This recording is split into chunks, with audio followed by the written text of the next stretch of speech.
Before we start the show, I just wanted to let everyone know I'm running a Wounded Warriors Project fundraiser for this particular episode. And for all episodes going forward with the Shadow of the Dragon Queen, I'll be running another fundraiser for different veteran and soldier programs like I have in the past. Wounded Warriors, of course, supports warriors who come back who are either active duty or veterans. Helps them with classes if they need it, with physical situations if they need it, or emotional support.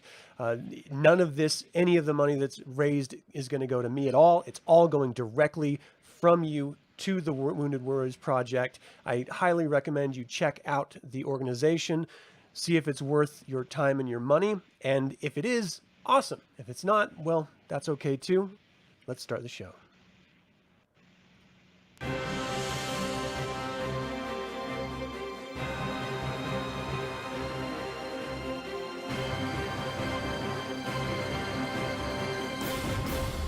Is there any volume to this? Your DragonLance, your little video here. Welcome to another DragonLance Saga episode. Today is the first part of our official gaming session. We're going to start with some preludes, just so you guys know, and then we're going to get into the Warriors of Krynn, what is it called? Session 0 or a Scenario 0 introduction game, and then we're going to start the adventure proper. Just so you all know, we have a whole new cast of characters joining us. And of course, Derek's returning, reprising a completely different character, reprising his role as the resident gamer to join me in all of this channel's different game sessions. So I would like to have everyone introduce themselves and their characters briefly. Let's start with you, Merrick. Hey everyone, my name is Mark. I will be playing the character of Merrick Spectre. I am a level 2 aspiring wizard of the Red Robes, and I hail from the town of Palanthas. I am a half-elf, so I've had to deal with issues of people kind of hating on me because of my half lineage on both sides. But it's something that I've dealt with, and it just kind of fuels my desire to be an amazing wizard someday. Awesome. Bendix. You're muted. No, I'm not. Okay. First level paladin, human variant. Fights for justice. He's not your holier than thou paladin, so I'll make that really quick. But though he knows the difference between good and bad, he's seen it. He's seen battle. He's a little bit on the side of a warrior himself that's been torn through it to the death with women and children seeing battle throughout the years. So he's a good warrior, good fighter. He's willing to help, but at times he does draw the line between the difference between good and bad. Okay, Arjun. Hey everyone, my name is Curtis, and I'm playing as Arjun Galeson, first level fighter, human. And he's currently a mercenary at the moment, trying to aspire to both fame and glory, as well as fortune and valor. Nice. Finn. Hello, my name is Gabriel. My character is a level 1 ranger. They've been raised within the forest. They aspire to spend as much time with animals as possible. They are kind of picky with civilization, but they are very welcoming once they trust. Nice. Okay. Ulrich? My name is Derek. I'll be playing Ulrich, half-elf druid who has a crazy father who is a full elf, but he remembers the time before the cataclysm, but he basically, through the years, loss of the gods and the loss of his wife, he just went completely nuts. Now he just always stays in the form of a wolf, and my character is trying to do his best to protect him, keep him safe, and also he has a new faith in the goddess Chislev. So he is now just learning about the ways that she likes to enforce balance. Right. And then we do have another character that's going to be joining us next session. Galibrand, it is a human rogue, and we will let them introduce themselves when they do, in fact, join us. For those of you who are, in fact, supporting the Wounded Warrior Project, thank you guys so much. You can understand that during the course of this adventure, we're not going to have a lot of time to check chat and engage with you guys who are watching. If we have an opportunity, we may bounce a little bit off of you, but primarily we're here, of course, to play Dragonlance Shadow of the Dragon Queen and Warriors of Krynn. So thank you all so much for tuning in live, if you are so joining us. We're going to be starting with Arjun and Finn. Both of you have traveled together in the past. I don't know, it's up to you two how close you are with each other, but you are traveling to Vogler together. You've both received a note which read the following. Dear friend, I am Becklin Uth Viharin. I've heard much about you from our mutual friend, Ispin Greenshield. It grieves me to share the news that our dear friend Ispin passed away peacefully here at his home in Vogler. May fortune and the old gods protect his soul. Ispin's friends are holding a memorial for him in the manner he's always wanted. It will take place here in Vogler in the Eye of the Kingfisher Festival. I write to ask you to do Ispin one last honor and attend. Should you come, accommodations will be available at the Brass Crab. Though the circumstances are sad, I am eager to meet you and through our memories to revel in the life of our great friend. Signed, Becklin Uthvirin, Knight of the Crown. So after having received this, you've both decided to come and attend Ispin's funeral at Vogler. Of course, the travel has taken you a number of days, and you're coming up on a portion of... let me get to the right screen here. You're coming up to, going across the Hinterlund Plains as you're arriving within sight of Vogler at the very far distance. And out of nowhere, as you travel down the road, you hear quivering scream from around the next corner. Please, help! A young man shouts as he rushes around a bend ahead and races toward you. So this is Arjun and Finn. Definitely got to rush forward to his defense then. Finn, what do you think? Keep hurting my mic is muted. We'll definitely rush in, but I'm going to stay a little bit back. So. Okay, so you guys should be seeing this map of a wilderness trail. This young boy, he introduces himself as Rise, and he's just like runs up to you, Arjun. You look like a very capable fighter to him, and he just sort of clings on to you. Do you have a shield or Yes, I do. Okay, so I he sure do. clings onto your shield. He's like, please, you must help me. They're back over there. I don't know what they are. They're monsters. They took over the entire party that I was with. You've got to help me, please. They're just over this way. What do you guys Stand do? back and we'll take care of it. So what do you do?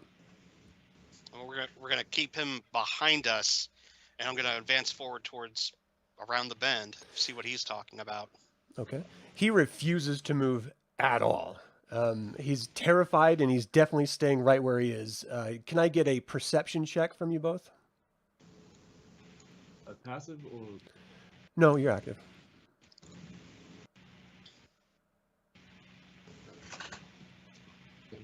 That is an 11 from Arjun. Okay. And Finn?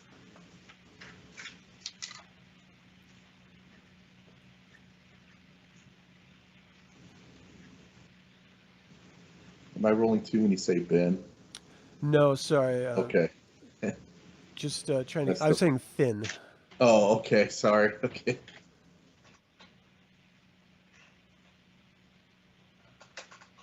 Finn? What'd you get? If you're speaking, we cannot hear you. He's really quiet. Yeah. Very quiet. Okay, can you hear me? Yeah, barely. Just barely. You might need to turn your mic up. Yeah. Let's see what's in... It was fine before. So you should be able to, if you installed that Beyond 20 plugin extension for Chrome, you should be able to roll it and have it show in the actual Roll20. Did you install that? I don't use... I wasn't able to. But Okay. you can see it within D&D Beyond chat. In the Roll20, can you just either roll the dice, or tell me what your roll was if you're rolling outside of it. See if I could share.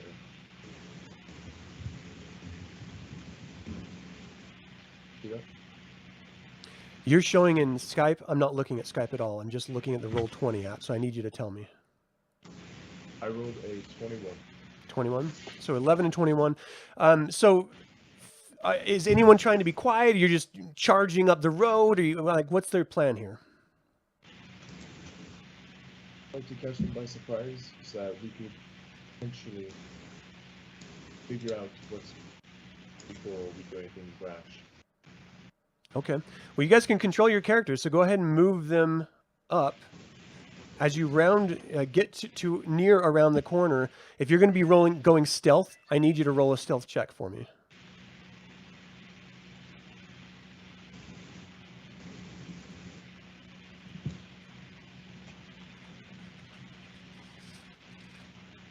Is anyone going stealth?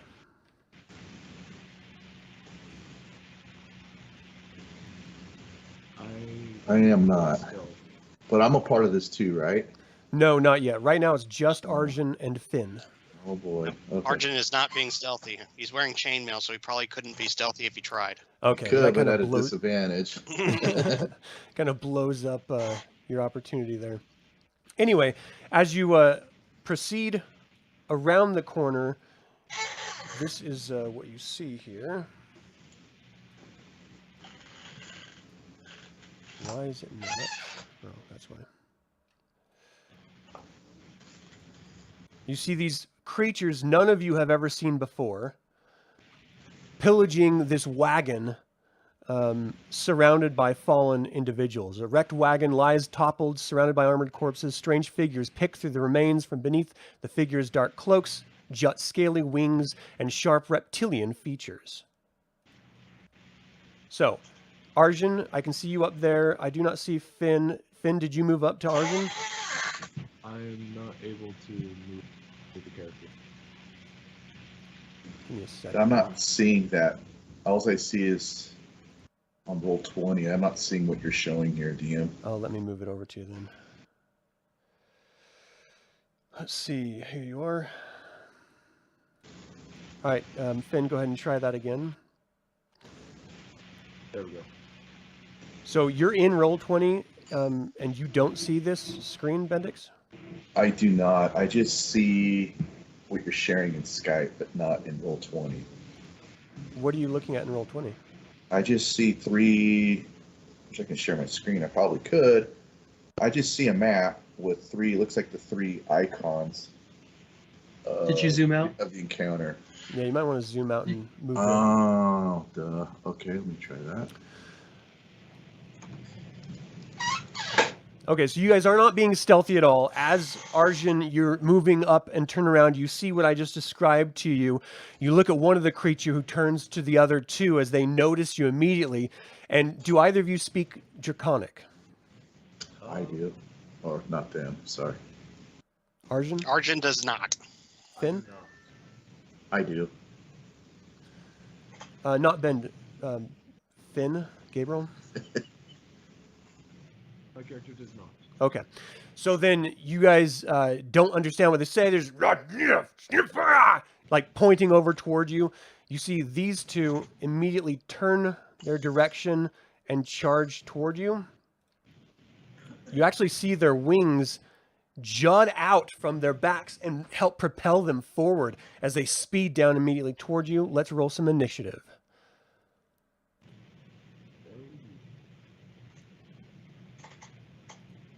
Oh, that is a 5. You had a 5? Yep.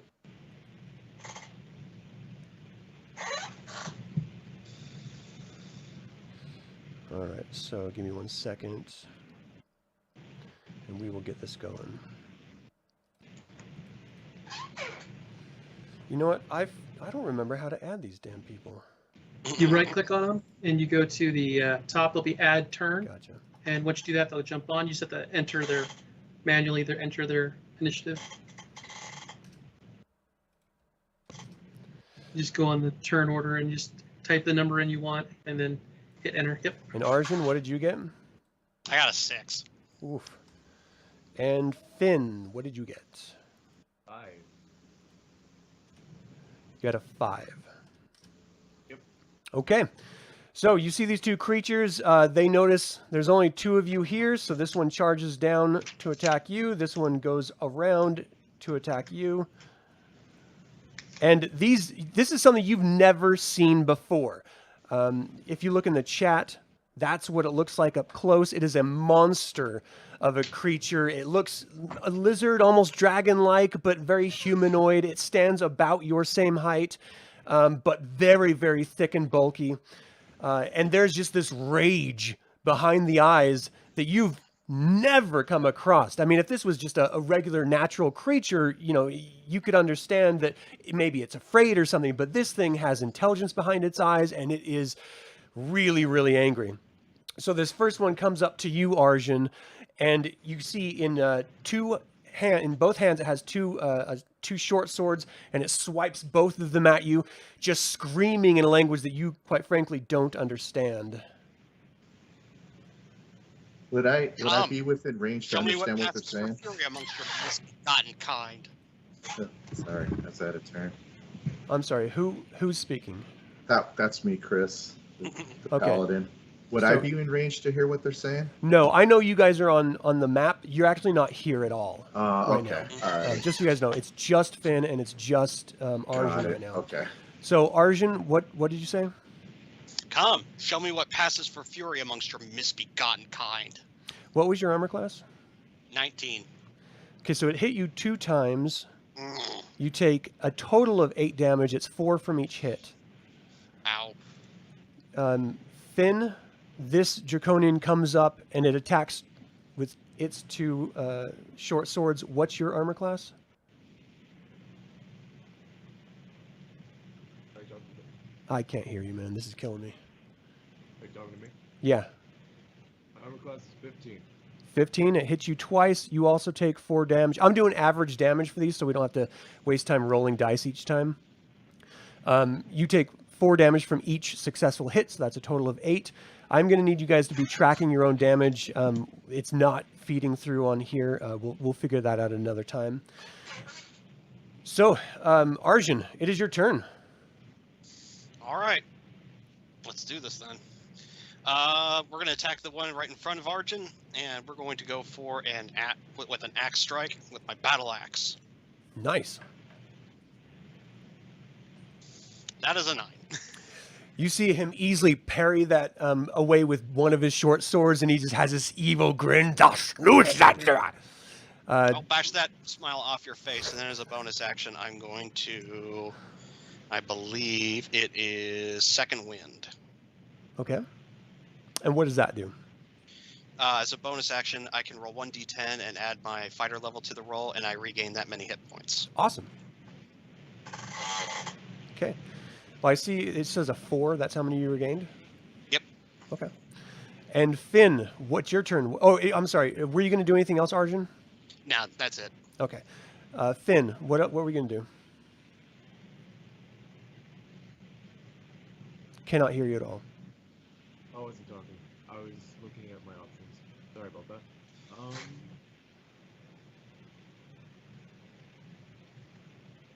That'd be too close. I'm going to use my hand axe and attack the one that actually... I'll attack the one that's next to character. Okay, with your hand axe, go ahead and roll to hit. That is a 11. An 11 is a miss. This draconian literally just sidesteps as you like swing the hand axe down. Completely misses him, and you just see him sort of grin. Just for a briefest of second, both of them look at each other, and you see these massive reptilian grins come across their face, and they just seem assured that they're going to murder and feast on your insides. We're going... did you want to do anything else on your turn? I'm unable to do anything else. Okay. So we're going to pick it right back up with this first Baz Draconian. He swipes both short swords again. The first one misses. And the second one did not show up. Oh, the second one does hit. Okay, so you take 4 damage, Arjun. Ow. Let me get your... what's your armor class, Arjun? 19. Okay, I'm using this center frame as your armor class reference, so I don't have to keep asking. Finn, what was your armor class? It is 15. 15. Okay. So, you took the 4. They're happy just going toes with you at this point. The second Draconian is going to take 2 more swipes at you, Finn. Whoa. So the first one hits. You take 4 damage from the first one. And again, just pushing you up. I mean, this isn't like static movement. They're like using the bulk of their body. At one point, they're using their wing to sort of feint, which is probably how they hit you that second time. So you like moved over to block the wing, and he just came right in with his underhanded short sword slash and just tagged you. Okay, so we're going back to Arjun. Once again, with the axe. You're in this broken 15 to hit. 15? Okay. You're in a broken draconic. You're never gonna live through this guy! As you strike him. What's the damage? Damage is 1d8 plus 3. That is a 10. That's a really good hit. So you slice right into his side. It like busts through some of the scale armor that he's wearing. Actually, can I get you to do a... Let's see. This is going to be an intelligence religion check for me. Finn, you can do the same. Religion. There it is. That is a 20. 20, nice. 22. 22, even better. Both of you actually, though the gods have abandoned Krynn, the planet that we're on, for a long time, I'm going to act like, not everyone here understands Dragonlance campaigns, so if I do start speaking remedial information, understand that that's why. The evil queen, the Dark Queen, Takhisis, the symbol of her religious orders are emblazoned on the chest, the breastplate of these creatures. So they seem to clearly be creatures of vile darkness. And again, you've never encountered this species before. You've seen lizard men probably at some point in your adventuring careers, ogres, goblins, you name it. You've never seen anything like this. It's a completely new experience for you. Okay, so you sliced into that one, Arjun. Is that the end of your turn? Yes, that is all I can do at this level. Okay. Finn, what do you got? I'm gonna swipe at that creature right next to my character once, and I'm just gonna shout, "Get that smug look off your face!" Yeah, 22. What was it? I roll a 22 to hit. Nice. Yeah. You're screaming, get that smug look off of your face. You bring the axe down. He tries to parry, but he's just unsuccessful. It like lodges right into his shoulder. What's the damage? That is a 7. Very nice. Okay. Both of them are wounded. They seem to be able to carry themselves quite well, so you don't think they're on death's door as of yet, as we pick right back up. Is that the end of your turn? Yep, that is the end. Okay, so this next Draconian comes out. Once again, trading blows. You block his first strike. He comes in for a second one, and you just completely sidestep him. He almost falls flat on his face from the failed roll. You see him sort of use one wing to help balance him as he picks himself back up. Just got this grimace of rage on his face. For you, Finn, it's very much the same. He's like sort of sidestepping around, takes a swing at you. You're able to easily batter it aside with your hand axe, comes up with the second attack, and he actually brings it right up underneath on the side of your body, making contact. You take 4 more damage. Okay.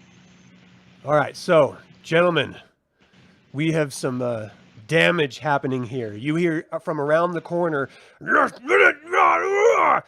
and just sort of silence is like, through the din of battle, it's hard for you to understand exactly what was happening, but you actually don't hear like much of anything happening from around that corner anymore. You feel very much isolated and alone with the two that are facing you at this point. So Arjun, what you got? Looks like your friends abandoned you, and then I'll swing with my axe. Go. What you got? Oof, that's a 7. So he uses both short swords to sort of parry it aside, just grinning. Are you finished with your turn? Yep. Finn, what do you got? I would be tent robbing, or hopefully, my creatures. Is there anything you can do to boost your volume? I really cannot hear you. I can talk louder. We'll definitely do that. So what were you going to do? I wonder if there's something on Skype that we could just raise his volume. The creature's leg, attempting to either impede its momentum or lob its leg off. I rolled a 23 to hit. Whoa. Well, you definitely make contact with its leg. What's the damage you're doing? I rolled a 4. 4 for damage? Yeah, it does not go all the way through there. It does like lodge into his thigh a little bit. He bats your arm away and gets ready to come in and to attack another time. What else do you got? Is that the end of your turn? Yep, that is the end. All right, so this first Draconian on Arjun attacks twice again.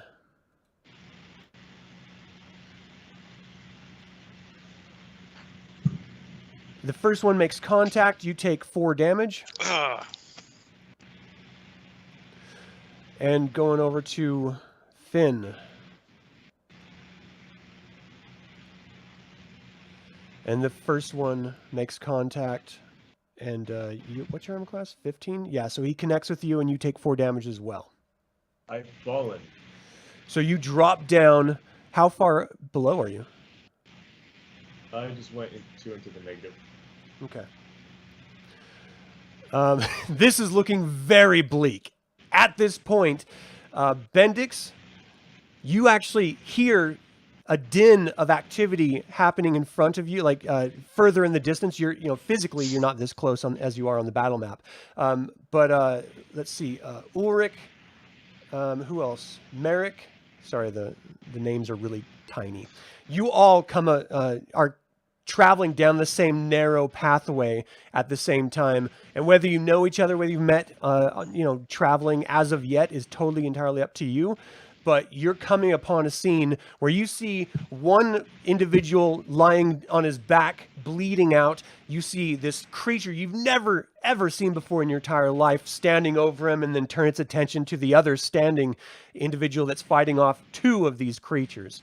So I'm going to add each of you to this initiative. Ulrich and Merrick. So can I have you 3 roll initiative for me, please? That sucks. So when I first rolled for initiative, I got a 21, and then I get a 1. 15. Ulrich. So Bendix, you have a 1. Oh, yeah. Ulrich has a 15, and Merrick has a 13. That's That's okay. So when I rolled first, when he said initiative, it was much, much higher. I think it's funny. That's no 21. But anyways. Yeah. So the second Draconian dropped Finn and turns its attention over to Arjun. These 2 seem to be a little bit more preoccupied with taking these 2 individuals down than paying attention to any travelers that happen to be coming by. So the next person up here, it looks like it's going to be Ulrich. So All right. my initiative, it's add 2 to that. It's actually 3. I rolled a 1, but with the 2, it gives me 3. Okay. It's not going to matter anyways. All right. So Ulrich, you're up. I'm going to go ahead and I'm going to run up. I don't know how. I said my normal movement is, I believe, 30. So that's 6 Each of these squares, squares right? is 1, 5. 2, 3, 4, 5, 6. And then I'm going to do a poison spray. 10-foot range. So he should be the first, 5, 10, the lower draconian. Yep. This one right here should be within range. I'm going to go ahead and cast.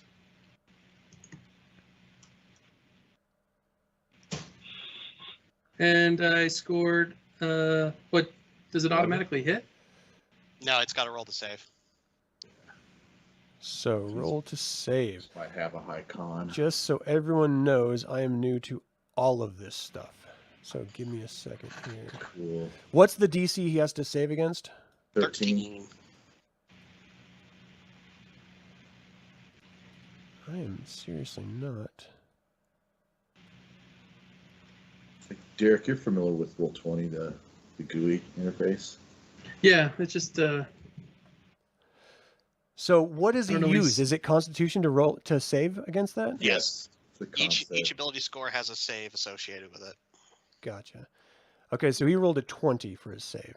That's a save. So is it half Yeah. damage? No, cantrips, it's either pass or fail. Oh, okay.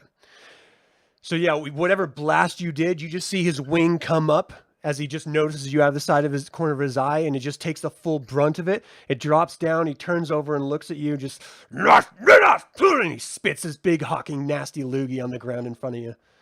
I just Ulrich. say, "Come to me. Leave him alone. He's down." So Ulrich, you're done. Is that your turn? So Merrick. All right. Let's see if I can do anything. So I'm going to move forward to get in range. 3, 4. I'm right here next to him. And I'm getting the draconian closest to me here. I'm going to try to hit him with a firebolt. All right, what's the range on that? Firebolt's 100 60 feet. Oh, well. 120. Oh, you're good. Okay. Yeah. So how does that work? Does it just auto hit? You have to roll to hit? It's an I Yes, got roll it. to hit. Yeah, I got to roll. Go ahead. And oh, whoops. Did I roll the right thing? There you go. Roll the 19. Yeah. So a 19 does hit. Is this a save or is it just straight damage? Just straight damage. So 3 fire damage. 3 Yeah, fire fire damage damage on 3. number 2. All right. Wonderful. So yeah, you lash out. This is lightning, you said? No fire. Fire. Fire. So you lash out, fire scorches out from your hand and it envelops him a little bit, and like knocks him back, and he sort of stuns, focusing on you instead of Ulrich. That's Merrick. Next is Arjun. With my axe, I hack. All right. That's an 18. That is a hit. What damage you got? Got 5 points this time around. Okay. So he seems to be bleeding out as you're like hacking at him. He's slower to come up and try to block and parry your attacks. And he sees these other people coming in.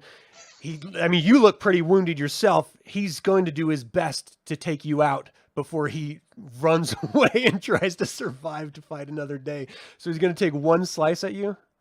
Mm-hmm. And he completely misses. You're successful. You bring up your shield. It bounces right off the shield. For his other turn, he's going to literally turn and try to run. You get an opportunity attack, I think. Yep. Where are you going? That is a 16 That is a hit. for 11 points of damage. Whoa! There it is. You bury your sword in his back. He drops down to the ground on his knees a little bit. I need you to give me a Constitution saving throw. And Constitution saving throw. That is a 6. Okay, so as you bury your sword in its back, you see him drop down to one knee, and slowly his entire body turns to stone. And you actually, not only is your weapon buried inside of his stone corpse, but the stone petrification spreads out to you as well. And you are completely just turned into a stone statue, ostensibly. Just frozen in place. Just keep that in mind. He's not going anywhere. The second Draconian, after seeing you turn to stone and seeing his buddy try to run and get killed, realizes it's do or die. He's going to take out this little sorcerer that's right in front of him. He charges you, Ulrich, and he brings one sword down to you. What is your armor class again? 15. I'm just going to put this on here. Okay, he completely misses you for whatever reason. He is upset. He's just incapable of doing it, or you're just that good, and you just move aside as he swipes down by you. His wing is kind of trying to cut off one of your avenues of escape if you're trying to get that, but he is hyper focused. I'm going to kill this creature right in front of me. Okay, so and I'm gonna go, and I'm gonna say to him, "You move like an ogre." Did we? I think I completely skipped Bendix. He did. It's okay. Well, let's do that now. All right.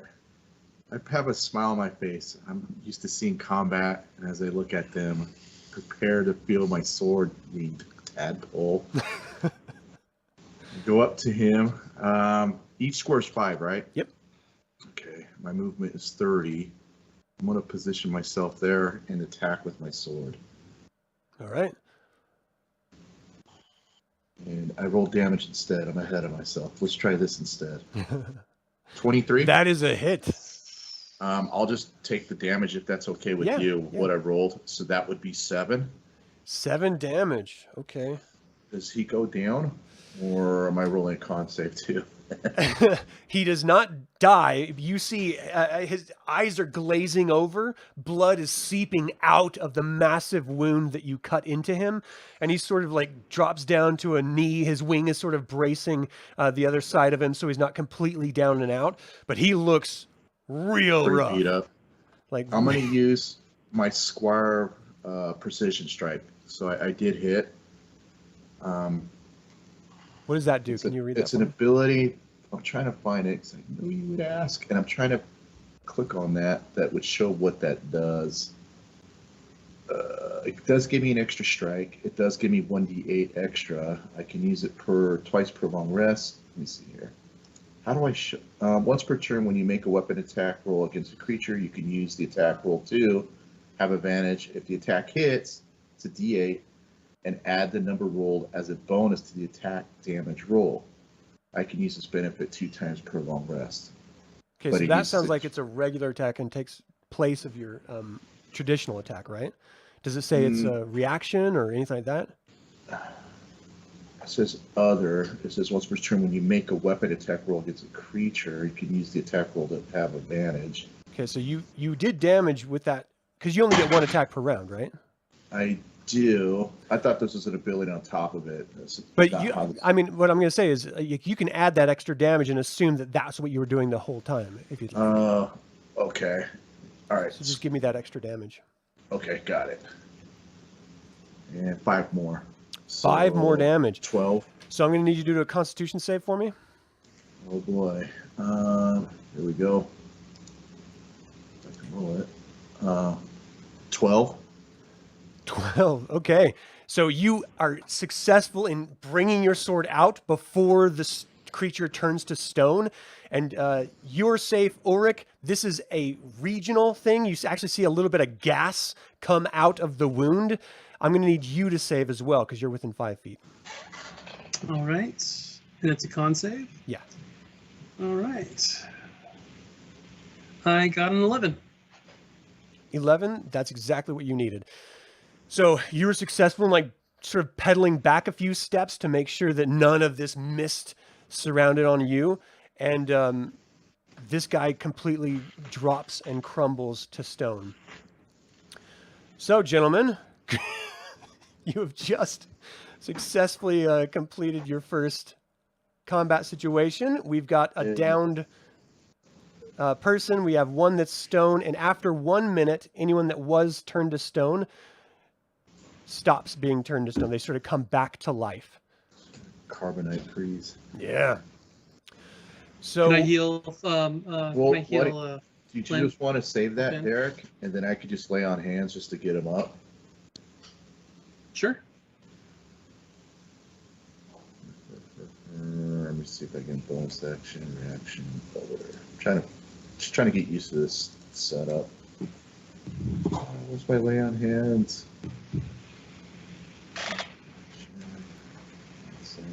Lay on hands. All right, but it's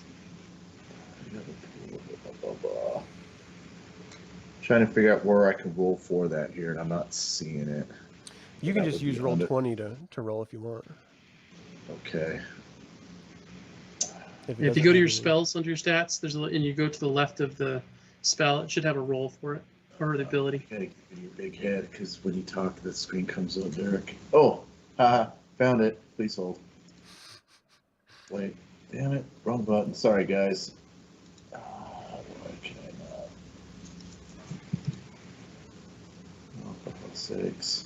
Okay, it's just, what do I, just 5, here it is, lay on hands, 5 hit points per level. As an action, you could touch a creature to restore a number of hit points remaining in the pool, or 5 hit points to either creature. So how would I determine what my pool is? You just have 5 hit points you heal. Okay, so the guy that was down, All right, you're Finn. up 5. Sorry, I didn't mean to make this so complicated. Hey, we're all learning this first one. All right, so Finn, you get 5 hit points back as this paladin, this knightly creature, is like laying down in front of you, your eyes open, and you see him just standing there. So you guys came across these two fighting these two creatures, but you have zero context. Suddenly, from behind you, you do see this young boy come like slowly walking up. Arjun and Finn, you know him as Rise, the little boy who came to ask for your help. He's like, "Are they gone? Is it safe to come out?" I think it is. I look around. Yeah, you don't, I mean, where you guys are right now from around the corner, you don't see any other creatures. If you start walking around that bend of the turn, you do see the wreckage of a wagon, and you see some corpses up there if you want to go check those out. Okay, I'll move up and I'll check out the corpses. I whistle just to see if my father is anywhere nearby. Okay, you actually don't hear anything from that, from your father at all. As you start approaching, what you see is this wrecked caravan with bodies of armored individuals. Can you, let's see, give me an intelligence history check. Is anyone else moving up there with him? I can. So I'm kind of curious on what's around the bend and what's going on. Okay. 11. I'm not proficient in it. Okay, you're not familiar with what these individuals are wearing, Ulrich. Bendix, do you want to do a religion check? Sure. Well, if you rolled an 11, I did a 6. I'm probably scratching my head too. Yeah, you're not entirely sure. Anyway, these are, does anyone else want to come up and try? Do it. Do it. Yeah, I can make my way that way too, because I'm just kind of trying to look at everything and figure out what's going on. All right, so Arjun moves up, and you're looking down, and you see these individuals in this armor. You're like, oh, these are Solamnic knights. You see claw marks raked through the plate mail, and it just of these dead bodies laying all over. And Arjun sort of like, I'm sorry, not Arjun, but Rise drops down to his knees and starts crying. He's like, they hired me to watch their horses. And then those creatures just came out of nowhere. I have no idea what they are, but I thought they were going to kill us all. You saved us. You saved us. And he runs up to Ulrich and gives you a big hug. Thank you so much. She's saying what's on the ground are these knights? Yeah. Okay. Would I recognize that since that is my background? So as a background in Solamnia, you would have understood that the armor. Yeah, for sure. Okay.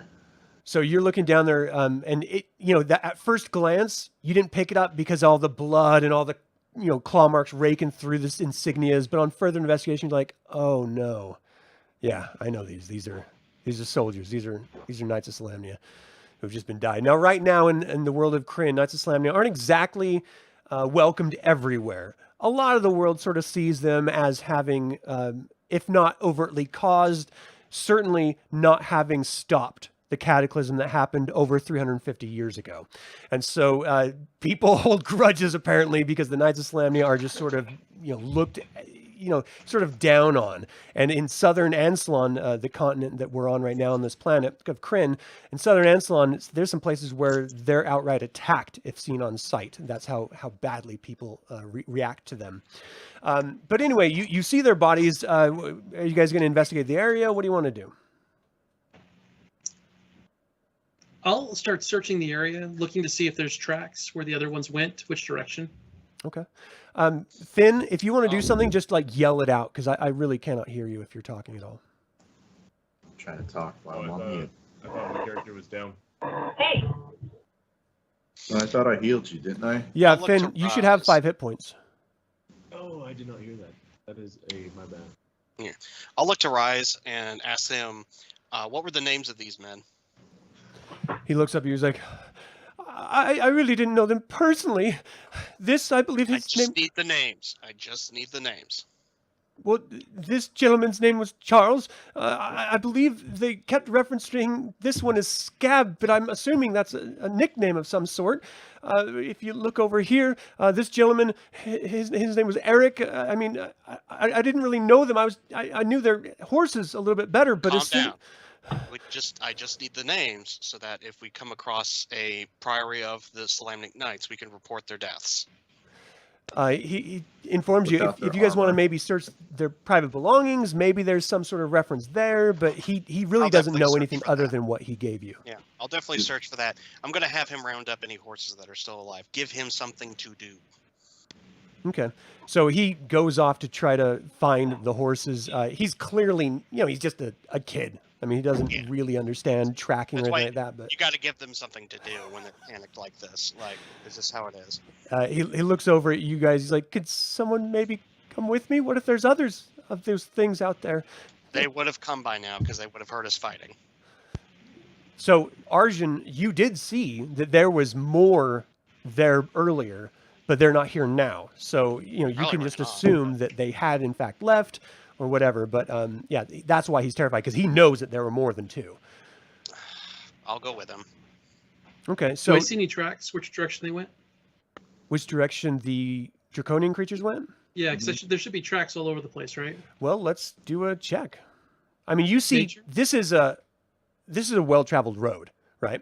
So if you're going to look for any fresh tracks on this well-traveled road, you're going to have to check off the road. It's going to take you some time to look into this. Okay. What is that? Is there survival here? That would be survival, yeah. Do you have a survival check? Sure. 19. Okay. And then Arjun, you said you were looking with the horses with Rise. So can you give me a survival check as well? Mhm. Or maybe it's investigation would be a better one. Either way, it's a 2. Okay. So you and Rise are off trying to find that. Bendix, as soon as you come upon these fallen soldiers and you're looking down at them and you're trying to identify the armor, it's like resonating in your head like, I know what this is, but I'm not entirely... You start to hear this sort of hum, this like high-pitched whining sound as if, like an explosion goes off and you start hearing your ears ringing. That's what you're experiencing right now.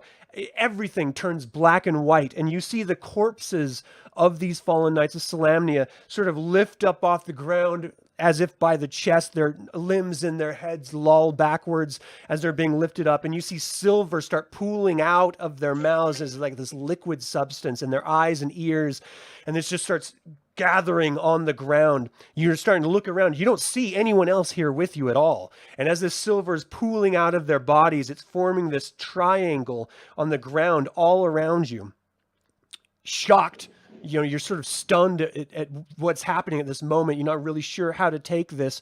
And all of a sudden, the ground underneath you within this triangle falls, and you just drop down into absolute blackness. And as you're sort of floating in this black void, you look up and you can see the constellations of all of the gods above you, and the constellation of the dragon, the platinum dragon of Paladine. You see the stars brighten up and almost come alive, and the constellation takes the form of a gigantic platinum dragon, which swoops down in this very beautiful, elegant, flowing pathway towards you as you're sort of like literally just frozen in blackness. It sort of comes up and circles around you until one of its eyes, and you're completely wrapped up in this immense size of this dragon, and its eye sort of turns and focuses on you, and you just hear in your head, "You are a warrior of light, are you not?" I nod. I say yes. "Do I you am recognize me?" From stories, but it's still. "I am No. the god Paladine." With my two sons, Now I recognize them. Kirijolith and Habakkuk, we formed the Knights of Solamnia. So This is a path that I would like you to follow. I take a knee and I understand who he is now, because that is my God. So I take a knee and I bow. Right? You feel this? I acknowledge his message. You feel this sense of warmth just sort of wrap over your entire body as you're awed by the immense size and power of this creature. And now that you know it's not just an immense dragon, but it's in fact your God, you are completely humbled, and you just have this sense of, you're just not worthy of being in the presence of this immense entity of unimaginable intellect and history and knowledge. And he sort of shapes, the dragon shape sort of shifts and swirls and turns into this massive armored knight standing about 10, 12 feet tall, still towering above you. Looks down. I need you to stand up against the darkness that is coming. If you would stand up against this evil, lift your head and pronounce yourself as my follower. I stand up and I lift my head and I look him in the eye. I'm yours. Tell me what needs to happen. You see him pull out this massive sword in one hand, and he sort of holds it in front of him. He's like, by all of the gods of good, I knight you as a champion of Paladine. And he demands that you kneel. I do. I take a knee. He brings the sword down on the side of justice. Brings it back up, brings it down on your other shoulder. On the side of honor. And brings it back up. The Queen of Darkness has returned. War is on your doorstep. You will save Krynn. Everyone else, as you see your friend Bendix sort of just standing there, just not saying anything, not moving at all, his body just collapses on the ground like he's completely unconscious. You don't know what's happening to him. And then out of nowhere, you're shot right back into your body, Bendix, and you just have this huge gasp, and you just, as you realize that you hadn't been breathing for the entirety of the time that you were sort of having this vision. And you feel this sense of obligation, of duty at this point, literally touched by your God to champion the gods of light and the path of righteousness in the world. So you all see this happen. What do you do? I gather myself and I turn to them. I had a vision. My God Paladine came to me and told me that there's darkness that's on its way. And we need to prepare and be ready for this. From what we've encountered, this wasn't explained to me, but this all, it's starting to connect. We have to follow this path. I'm going to follow this path, and I would like for you to come with me. I walk up to him, and I have a knowing smile, and I look at him and go, and do I see any signs of anything that I would have felt when I had my experience? You can empathize with what he could be feeling, but there's no overt physical signs or anything that you're picking up as sort of ambient power or anything like that, no. Then you got the message that the Queen of Darkness is back? And I nod my head. I am with you.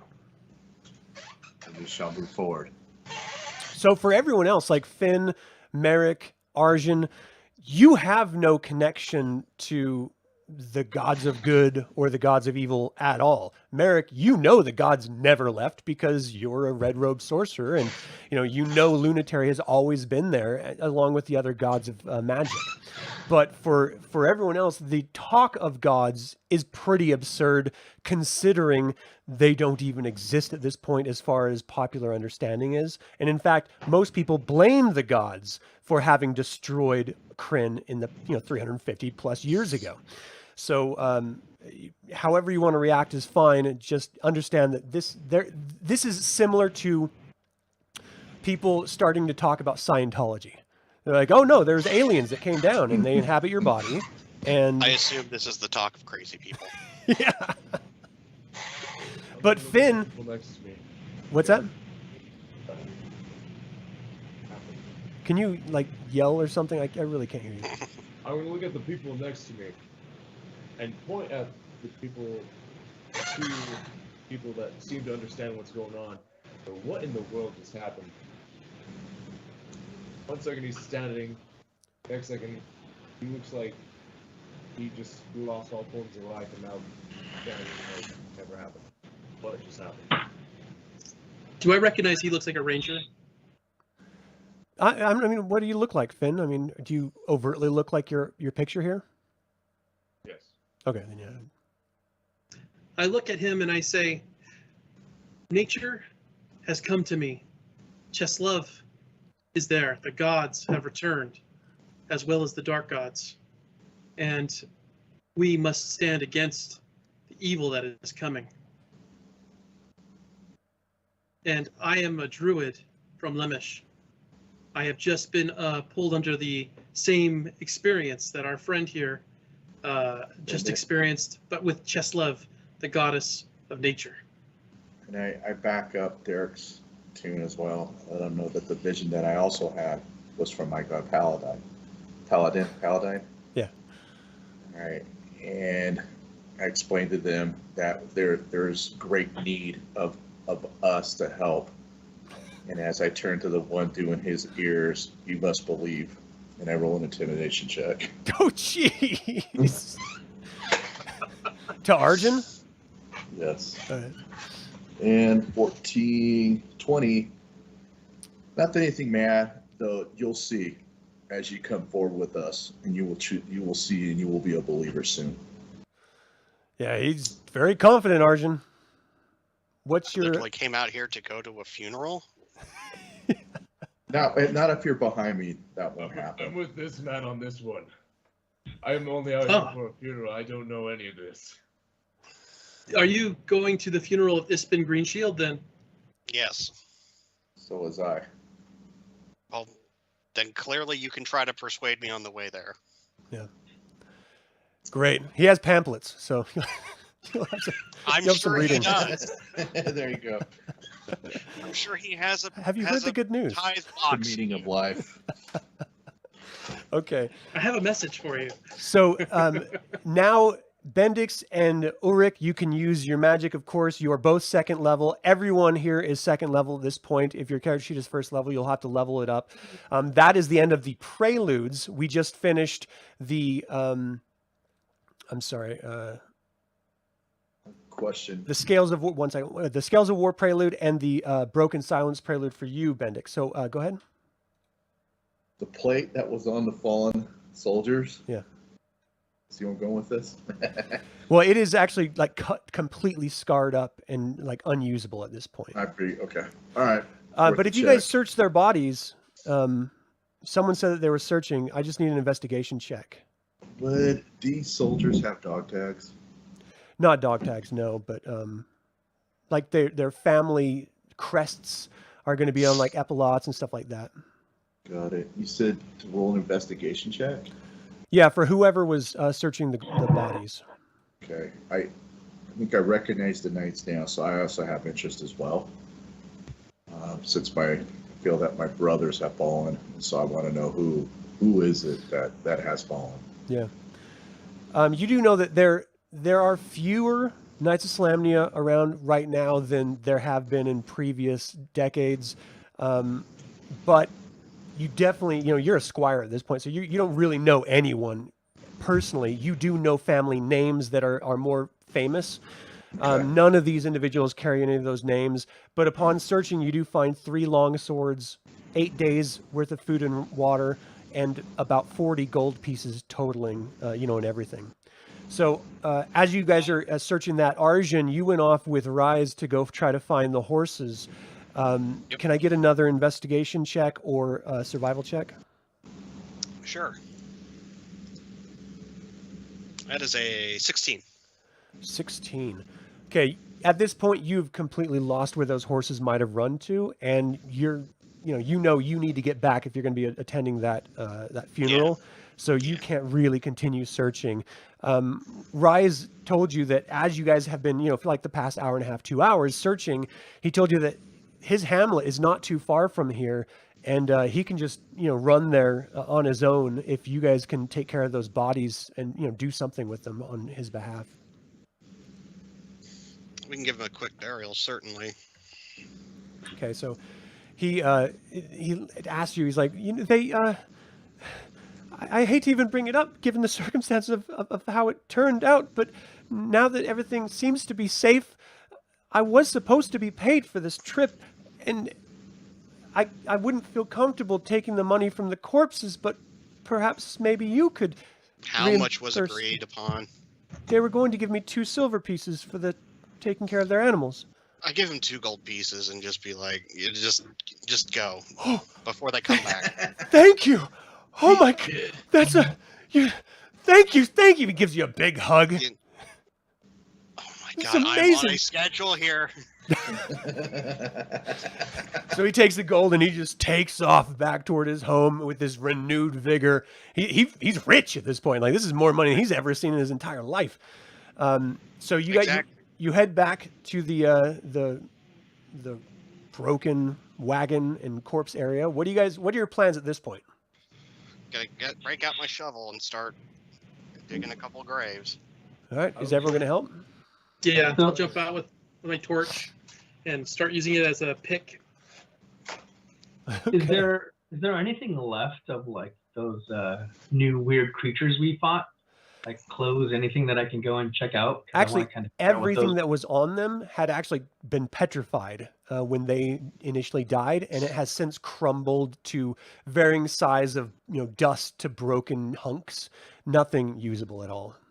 They had the holy symbol. They had the symbol of Takhisis on their chests, if that matters. Yes, they did.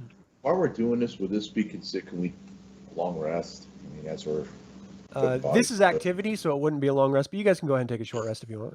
Okay. Yeah, I mean, just take turns digging the graves if that's in fact what you're going to be doing. Yep. I'm assuming you're going off of the well-paved trail to dig the graves. Are you leaving a marker to tell anyone about? Yeah, we'll leave a marker. I mean, we have some sort of name, so we'll put the names on there, I guess. Okay. Anyone else? Anything? I will, after we finish burying or right before we bury them, I will say a few words and just kind of give them a short send-off to the afterlife. Nice. Okay. All right. If everyone's good with that, go ahead and take your short rest. You're going to be leveling up to level 2 before we actually start the adventure proper, and we're going to now play the scenario 0 of Warriors of Krynn. So for those of you who have been curious about what, in fact, this is, we're about to show you right now. Okay, so the purpose, can you all see the Yep. Warriors of Krynn battlefield here? So I'm going to zoom in really quick, and I need to make Finn controllable by Gabriel.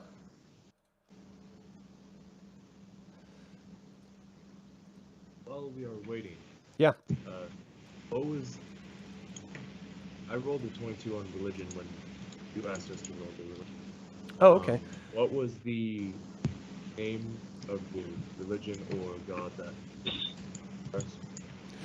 Well, it was to identify the symbol of Takhisis, if that's what you're referring to. And she is the Queen of Darkness. She is the big bad guy, big bad girl, god.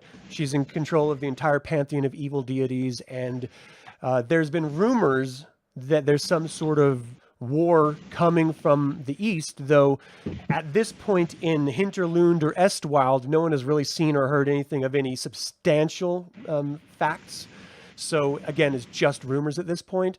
That has nothing to do with the idea of a god returning. So not only are these draconian creatures, which you don't know their name, but that's just, for the you players, not only are you unaware about these draconian creatures ever having existed, this is the first time that anyone has ever seen anything like that in this entire world.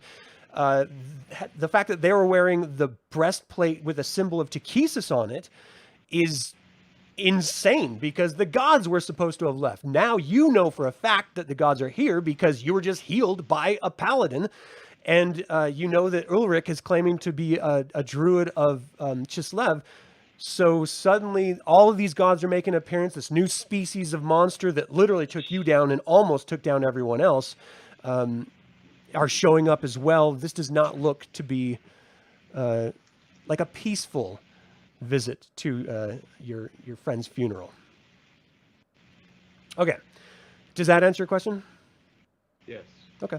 So what you're all looking at right here is the Warriors of Krynn board game. This is Scenario 0. This is not part of any of the campaigns that we're going to be going on. This is an introduction adventure or scenario for this board game. The purpose of this is to collect 3 flags and return them to, where I'm like marking it right here, a command tent.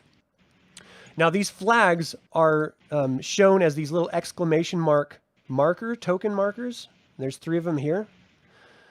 You are all right here, and you can control your characters on your turn. You all are actually standing on this tile right here on the command tent. So on the northern half, you see this half and this half. These are 2 different battlefield tiles. This battlefield tile is controlled by this Dragon Army commander. This battlefield tile is controlled by this Dragon Army commander. This alliance side of the battlefield is controlled by this alliance commander, and similarly with this battlefield being with this alliance commander. You can see this one is shaken, and instead of like hit points in this, you basically have ready and shaken. In this particular case, this commander is ready, this commander is shaken. When you're shaken, you can't do anything. Someone has to come and sort of shake you out of your situation.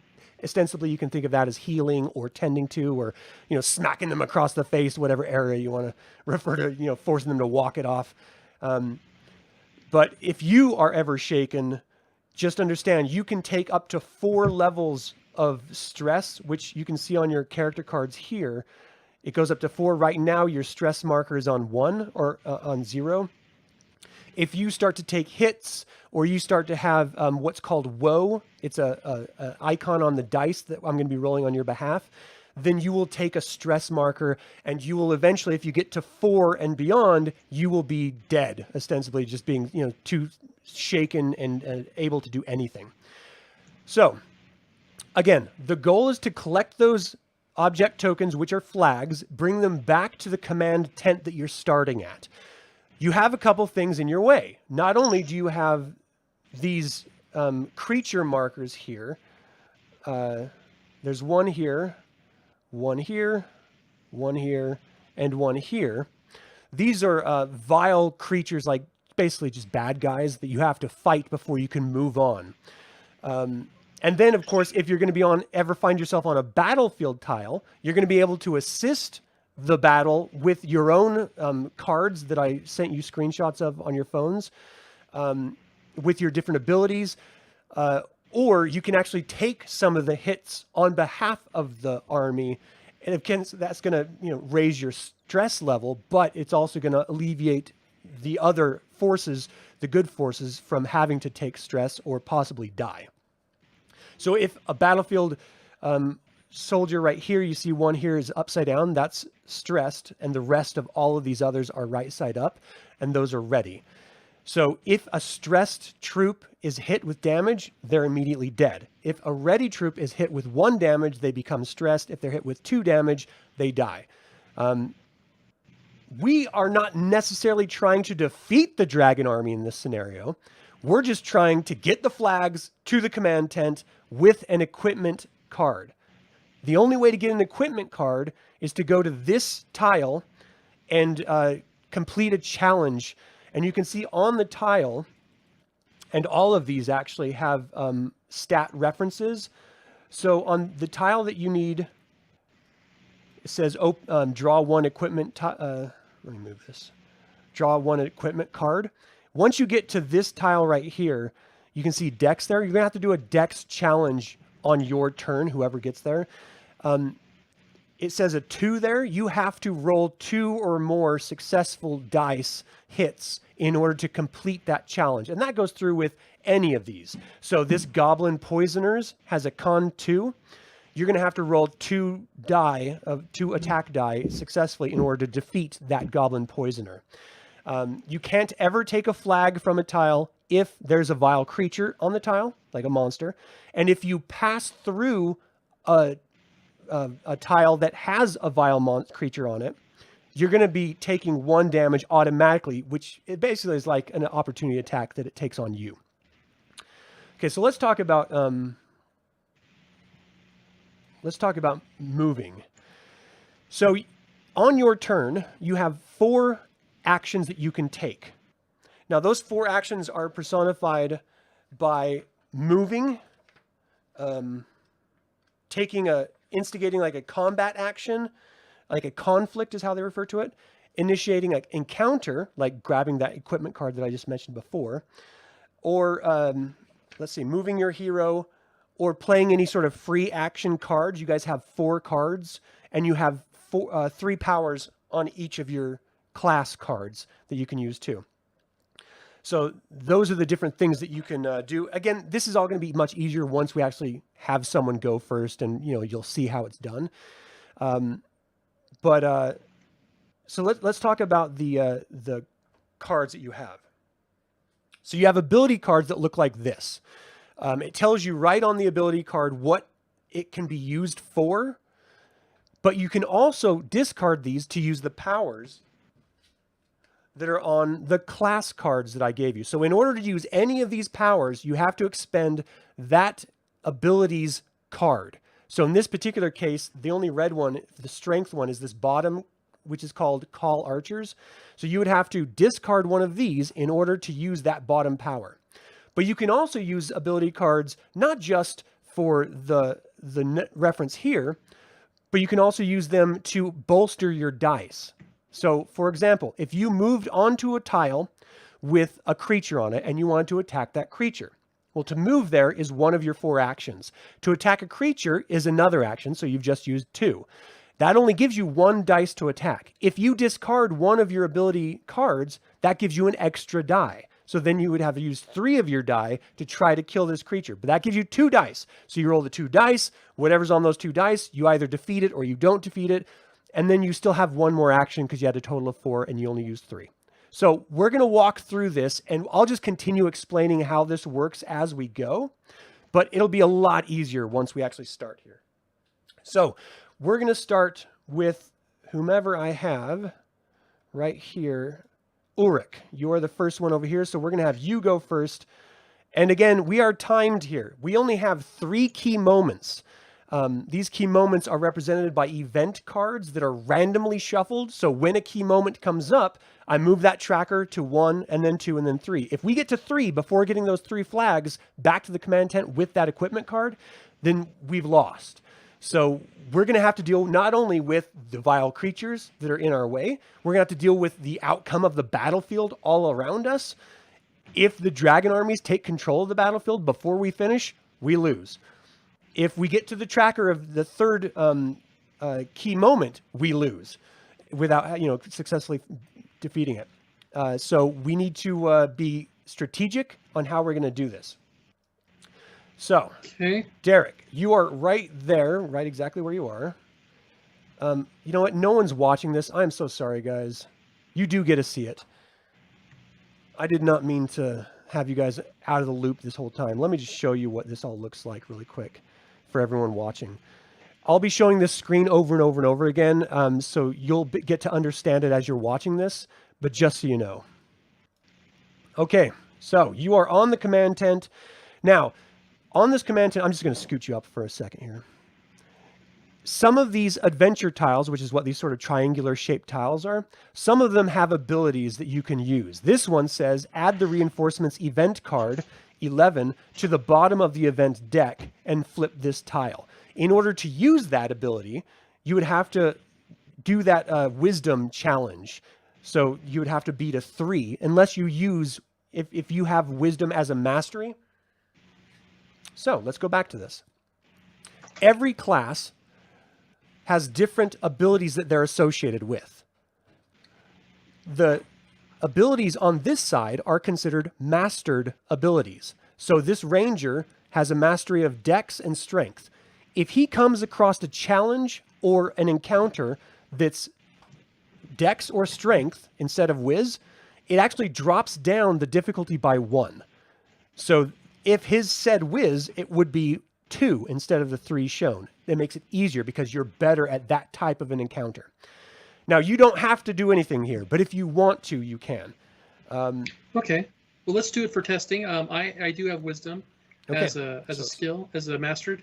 So I'll go ahead and do that ability. So will you roll? So do I need to add any dice? No. So your first thing is going to be you're going to use one of your actions to do the encounter, right? So that's 1 dice that you get. It has a 2 challenge because your mastery of wisdom, and so it drops from 3 to 2.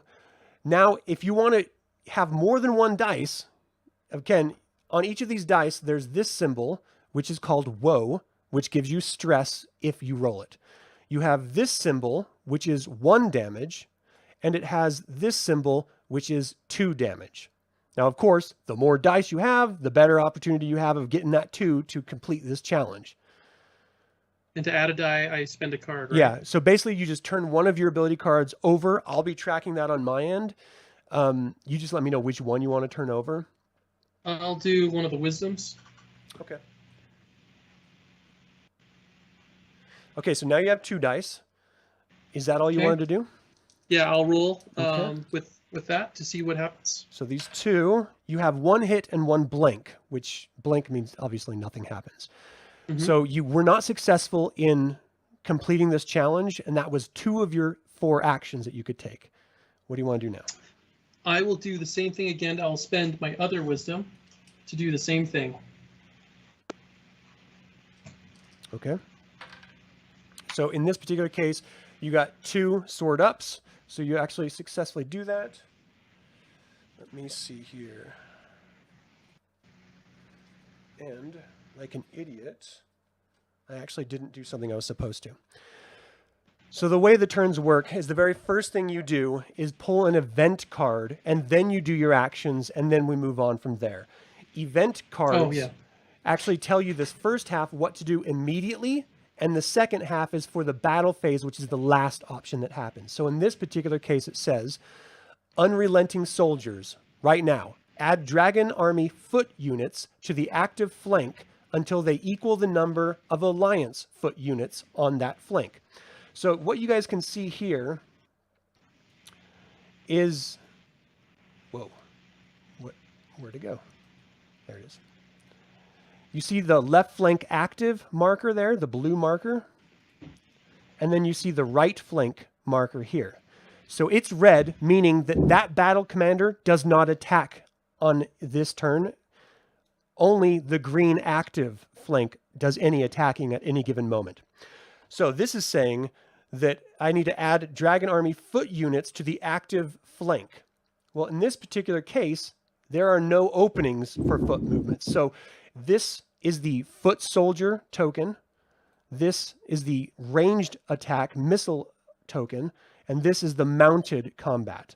And they're echoed on the other side of foot soldiers. There's none right here, but this would be where the air, missile attack guys go. And this is where the mounted combat people go. All right. So because it's telling me to add Dragon Army foot units to match the Alliance foot units, 1, they don't have a disparity between them, so I wouldn't do it. But 2, it's already full up. So you see there's 3 rows going across of each individual type. And then we'll get to the battle here in a second. Okay, I actually did not pull that card, so let me go over here. And I need to grab that. That is 16A. No, that's not the right one. It's 26A. Oh, wait, I already have it here. So once you've done it, I flip the tile over so that no one else can do that at this point. And then, sorry guys, this is the first time we're doing this, so it's going to take a little bit of trial and error. So in this case, I actually don't have the card in front of me. So you're going to have to just, I'm going to make up on the fly what that does. Sorry, and this is totally me shitting the bed on this, guys. But it's going to give them 2 units. So I'm going to just give them these 2 as reinforcement units. There. Okay. Sounds good. So that was 4 for you, right? No, that was 2 actions for me. Well, part of the use of that action, 1 is to initiate the encounter. 2 is to burn one of your ability tokens. So that was 2. And then you just did that again, so that's 4, right? Oh, I didn't realize I was using an ability. I thought I just was burning a card. Okay, so I guess I'm done then. Let me make sure really quick, because I don't want to... Because it says activate a power is 1 action. Initiate a conflict is another action. Initiate an encounter is a different action. That's what I was just doing, was initiating an encounter. Okay, I was making, okay, so that's 2. You're right. Yeah. And then I was going to move to the tile with the flames on it. Now, do I need to remove the flames before I can move there, or Okay, no, do well, the flames even matter? you can actually see the row of flames. So each of these rows of troops is broken up into 2 columns, the left and the right column. Those flames are on the foot soldier and the mounted troop rows of the right column. So you can move across that without any problem, but it just means that they can't add any reinforcement troops to there. You as a player can actually put out those flames by using an action. So your move action is going to be your 3rd to go to that battle tile. If you want to try to put out one of the flames, it's not really try, you just do it. It just takes one of your actions to do so. I'll take off the one on the footman's row, and I'll end my turn. Okay. So that means the next part of the phase here. You know what? I actually have it right here. I don't know why I'm looking at it this way. So that's the action phase. The next is the respite phase. Now, if you are don't on we it, have everyone else do theirs, or do they? no, this is just your turn as Just my- beginning to the end. Everyone's going to be pulling an event card on their turn. So for the respite phase, if you're not on a tile with creatures on it, you can either bring back 2 of your burned ability cards or recover 2 of your stress factors. In this case, because you're on a battle tile, you can't do that. But because I didn't tell you, if you want, you can just go back to the tent tile if you want to not No, have... I'm good. Okay. So because you're here, you can't actually, do any of your respite turn. And then the last is the battle phase. Now, the battle phase is defined, again, by the card that you pulled at the very beginning. So this says battle phase skirmish. For a skirmish, you roll this red die, which tells you which row of bad guys is going to actually, in the active tile, attack. So you have your foot soldiers, you have your mounted soldiers, and you have your archers. So I'll roll this to see which one on that active battle map goes. Go And archers, go archers. It's actually the commander and everyone. So this is basically just saying this is the full mounted combat line with the commander, the Dragon Army commander, performing his ability here. So let's take a look at that ability. But is it on my card or on the active left flank? It's not on the battle that you're sitting on. It's on the active. So anytime any action happens, it's only on the active battlefield. So in this particular case, it's this one. So this is Commander Gar, and it says shake 2 units in the alliance line with the most ready units. So shake means I turn them over. So shake any 2 units on the alliance line. Did it say any Which would be kind? 2, the one that has the most. So it'd be the footman. That has the most. Okay, so I'm going to, let me grab those.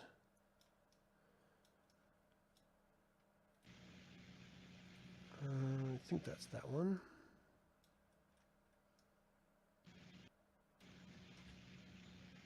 Where did it go?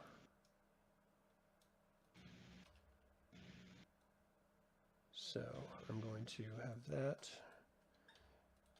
be shaken and shaken. Okay, so if they get hit again, they're dead. And it just means it's going to be even more difficult. Okay, now some characters, depending on your class, have actions that you can take before we actually enter battle proper. So they're class powers or play cards that allow you to do it before battle. Do any of you have any of those that you would want to use now? Don't we have to be on the tile to use it, or can we No. do it from anywhere? Anywhere. Okay. I have one. It says surprise attack, shake 2 Dragon Army units. Oh wait, on your tile. Never mind. You know what? You're absolutely right, Derek. It does say first heroes on the active flank may activate class powers or play cards if those powers or cards have one of the following responses at the start of battle or at the start of a skirmish. This is a skirmish. So, yeah, unfortunately, no one can actually do that. Sorry, that was my bad.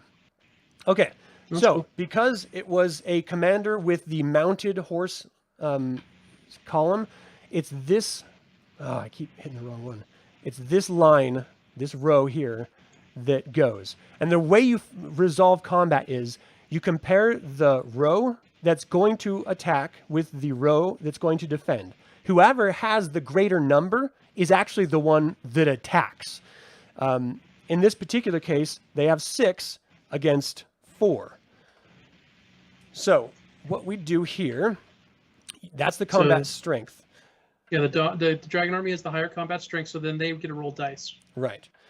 So let's see. Dice hits on the You have to alliance. reveal a card first, and that's what you already do that. Reveal a unit card. Yeah, so this is the unit card for the combat line of the mounted troops, and it says, choose one, apply 2 hits to the missile line, roll 3 battle dice, apply hits to the missile line. So I think he's going to do 3 battle dice on the missile line. They're almost out of missiles, so that's what he's going to do. 3 battle dice. 1, 2, 3. And there's only 1 hit. Okay, so So we'll do 1 shaken. that wasn't as glorious as they expected it to be. Let me grab a shaken. We call that a failed charge. They did their best. What do you want? They're monsters. All right, so that was 1 shaken result. Okay. All right, next. Let's see. That's the end of battle, I believe. Yeah, no one takes control yet, so yeah, it's the end of battle. Right. Yeah. Okay, so the next player to go is going to be Bendix. So Bendix, you start on this command tent. I'm just going to move you there really quick. So you have 4 actions you can take. We're supposed to be collecting these flags, which are represented by these exclamation mark tokens. If you want to go over to that tile, it takes 1 action to move to get there. But there's an assassin on that tile, a vile creature. So you can't take the flag until the vile creature is killed. So if you wanted to move to that tile and attack that vile creature, you can. That's going to be 2 actions. What do you want to do? All right. Yeah, I'll move over there and attack that creature so I can see if I can secure the flag. Okay. Do you want me to move you over there, or you want to? I can do it. Okay. So do you have, what is that? Dexterity is one of your master abilities? No, it's wisdom and charisma. Actually, it's supposed to be, it's strength and. Well, on the game, it's charisma and wisdom. Okay. So yeah, that's what I have. So it's. Okay. It's So not then dexterity. you have, you're going to have to overcome 2 damage in order to kill him. By trying to attack him, you only use 1 dice. And so you would have to roll a 2 or burn one of your ability cards in order to get a 2nd dice. What do you want to do? I'm going to gamble a little bit. I'm going to burn one of my cards to get 2 dice. Okay. So which card do you want to burn? A charisma, strength, or wisdom? Wisdom. Okay. So now you have 2 dice. Let's see how you roll. And you actually got 3 damage on that. So you kill this creature. That took 2 actions. Oh, I keep trying to click the streaming screen. So that's 3. To pick up that flag is going to be an action. So that would be your 4th. One thing real quick. Yeah. Adam, it says here in the conflict on the 4th paragraph, it says once you roll your dice pool, if you succeed, If you rolled more hits than the difficulty when you kill the Vile Champion, you also get to draw 1 equipment card. Awesome. Okay, thanks for saying that. So what we didn't do actually at the beginning of your turn was pull an encounter card, an event card either. So here's your event card. It says right now the right flank becomes the active flank. So before we do any of that, I want to take care of this really quick. Oh man. So I'm going to copy, paste that over here, and copy, paste that over here. So that becomes active, and this is no longer active. Oh my gosh. Sorry guys, this is going everywhere. So we see that the active flank has changed from the left to the right. Yes, at the beginning of the event. Okay, so then the next part was for you to attack that guy. That's 3 movements there. You get an equipment bonus for killing him. Now the equipment card is conscription orders. It's a response. At the start of battle, add 2 alliance units to your battle tile. So that's this card right here that you can't really see at all. Which is super helpful. So just let me know once we start battle, if you want to add 2 alliance troop units, let me know what type of units, and we'll deal with that. Okay. Okay, so for your 4th action, did you want to pick up the flag? I do. Okay. So we're just going to say that that flag is on you right now. Since you can't move anymore, that ends the action phase. Now is the respite phase. You are not on a combat tile anymore, so you can actually recover your used ability card if you want. Yeah, I'll do it. I mean, might as well, right? Right. You don't have any stress, so you don't have to recover that at all. Now it goes to the battle phase. Did you want to use that equipment that you just got, or do you want to save it? Yeah, let's replenish the ranks. Okay, so just keep in mind this before we do this. In order to win, we need all 3 flags and an equipment token in order to win and be on that command post tile. So you can burn it now if you want, or you can hold on to it knowing that someone's going to have to get one of those. Let's hold on to it for now. Okay. So now this is the battle phase, and it says all-out battle. Activate commander's powers at the start of this battle. So the downside to this is that there are no active commanders on the good side, just the bad side, because she is shaken.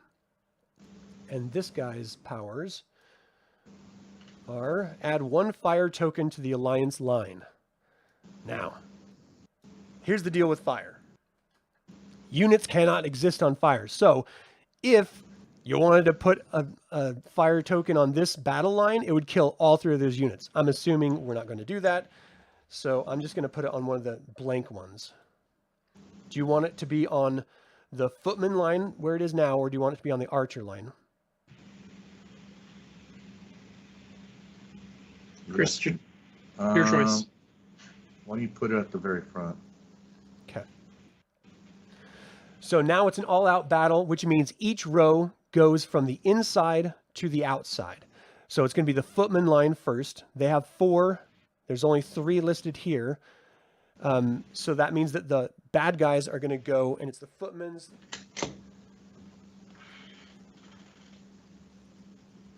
And their card is shake all units in the alliance foot line. Oh my gosh. Oh my gosh. It's called Baz Fury. Holy shnikey. Okay, so that's not good. Those little wings are working overtime. Dude, for real. They're messing people up.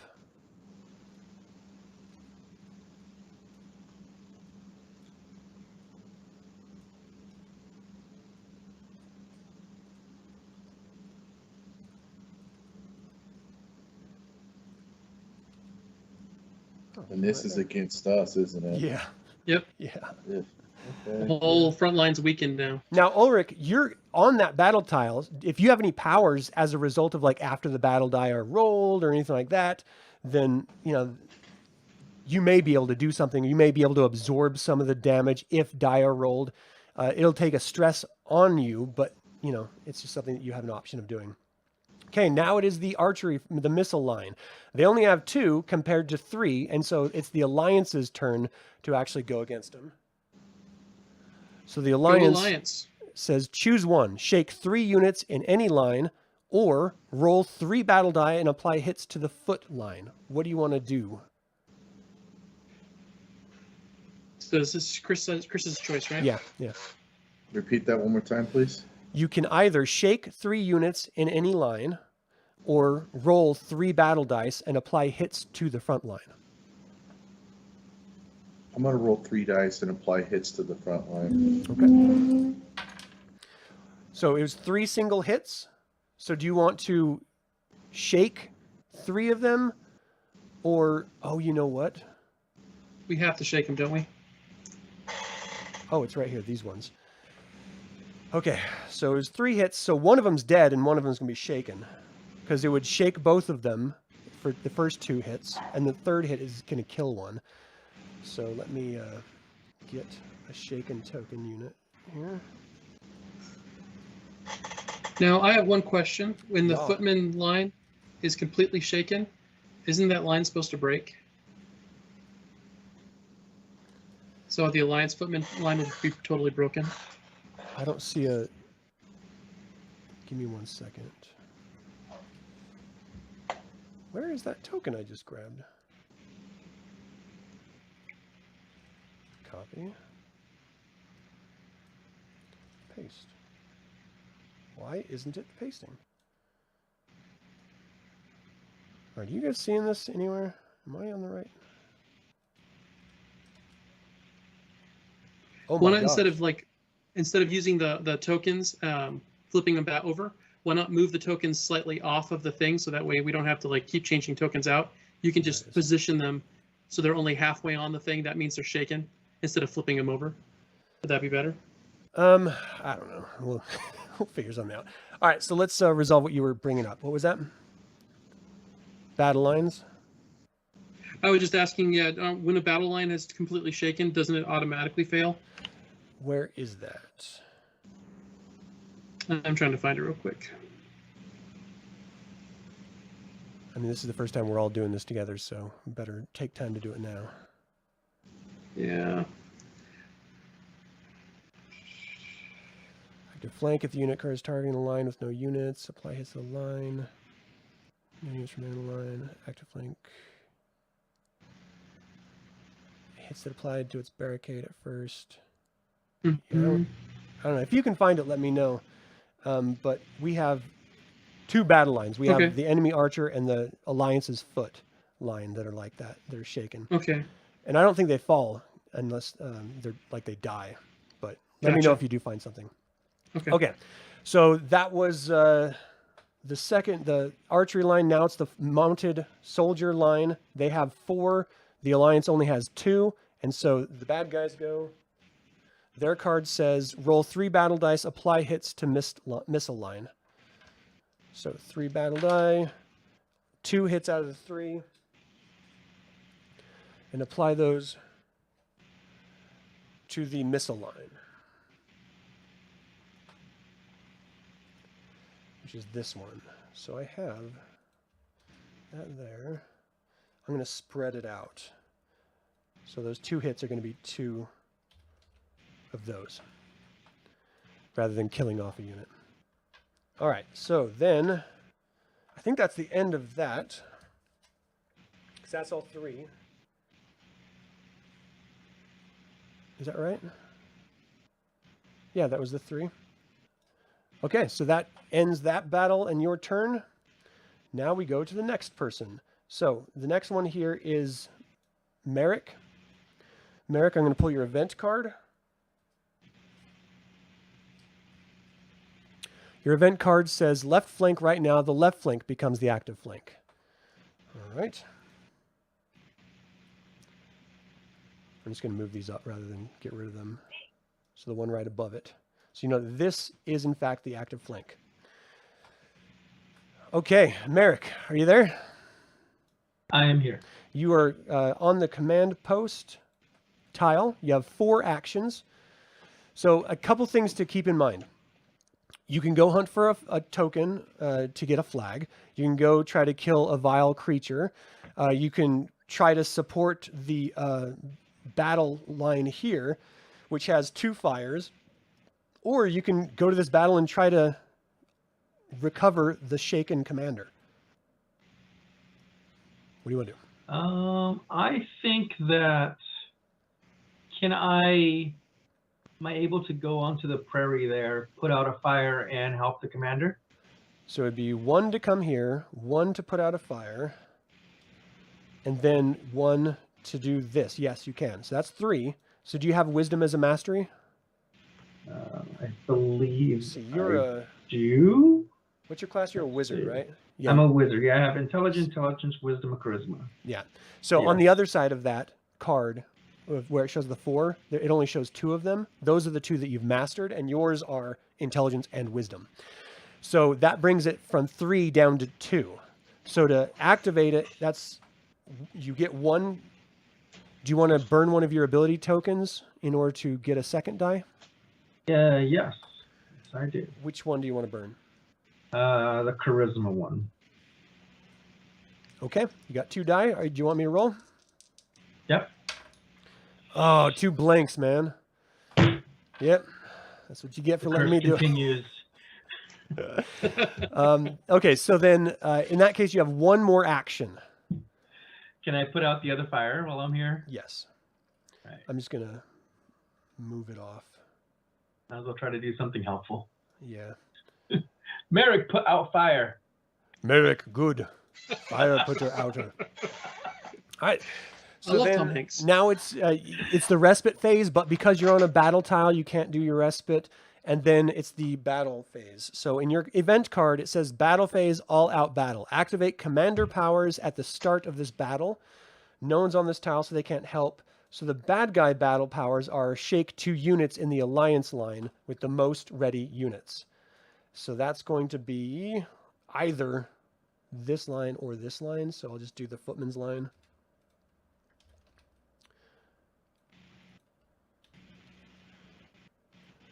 And then I forgot to do this one's power last time.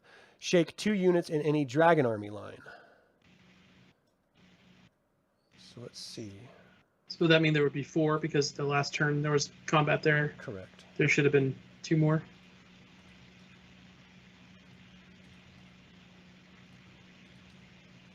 Okay. Okay, so now this is so confusing to me. Activate commander power, and then we go line by line from the inside out. So this inside row, of course, the bad guys have more, so they actually pull their card. And their card says roll 3 battle dice, apply hits to mounted line.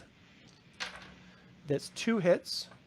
And so I'm just going to do 2 shaken on these 2 guys.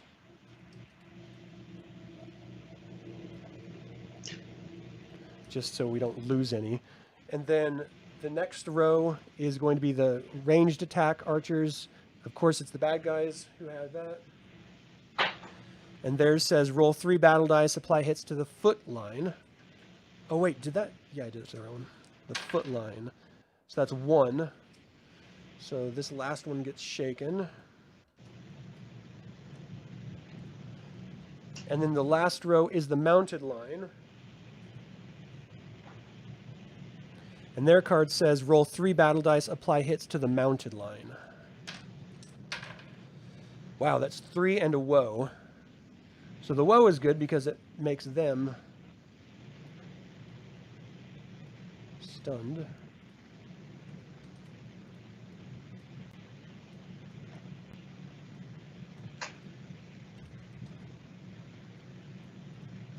And then it was 3 hits.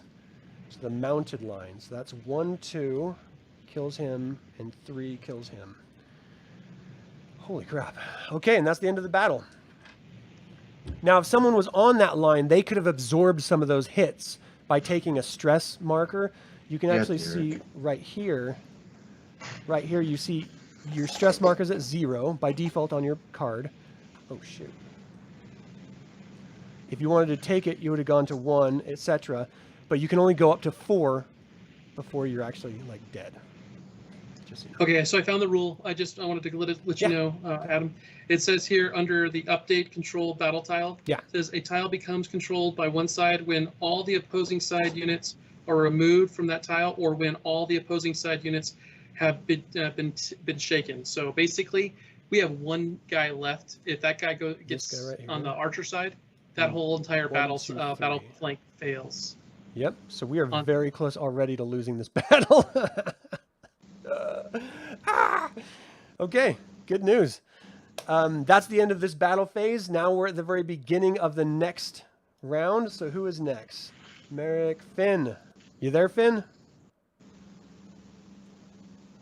Gabriel, are you there? Yes, I am. Awesome. Okay, so your event card says they are rallying right now. On the active flank, refresh a number of Dragon Army units equal to the number of heroes in play.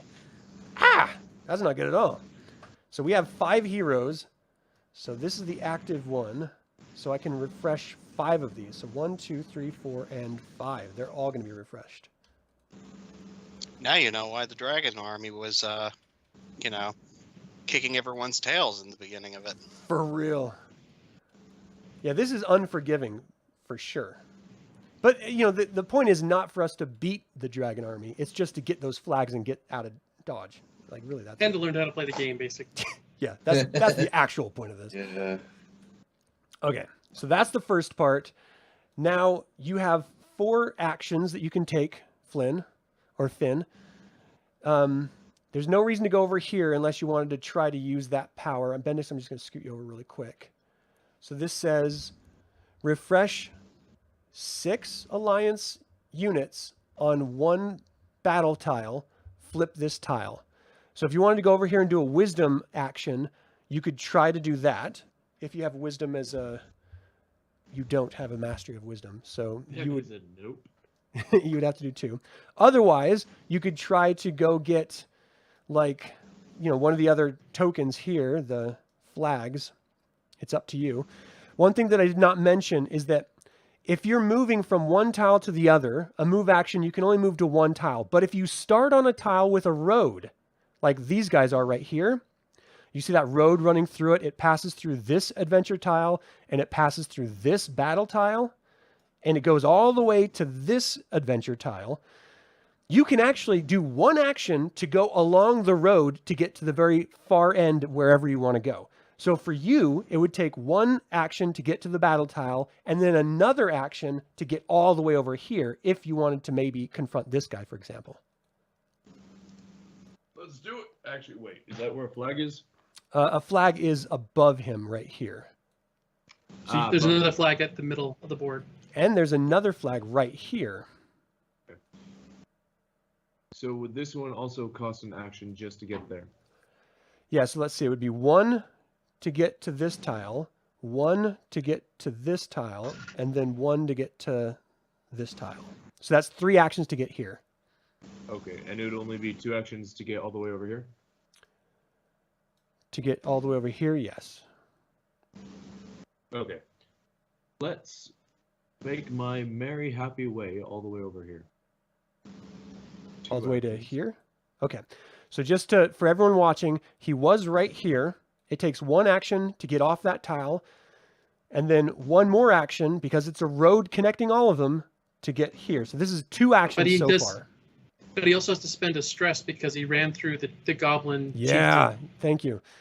So you did move through here, so you need to move your stress token. You can blame Derek for this one.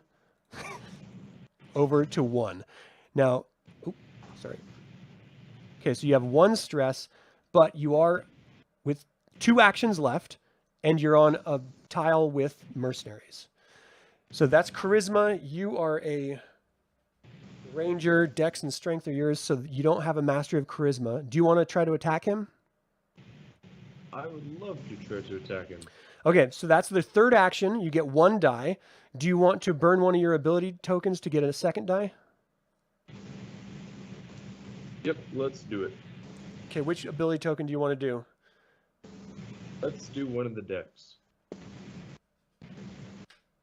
Okay, and then That gives you 2 die. You can actually burn more than one ability card if you want to, really hedge your bets. But just remember that you might also get a woe as a result, and that will actually give you more stress. So it's up to you. No, thank you. Okay, so these 2 dice. Here we go. And you only got 1 hit, so that's not enough to take him down. You do have 1 last action if you want to try that again. Let's go for it. Do you want to burn another ability card to get 2 die? I'm going to put my faith in this. Just the 1? Well, there's only 1. Just so you know, if you spend your card, if you kill the guy, you'll be on a card without a monster. So in your respite phase, you'd be able to recover 2 cards. You know what? Valid. Let's burn the other decks. Okay. And that second one gives you 2 hits. You've burned 2 decks, 2 hits. You destroyed this guy.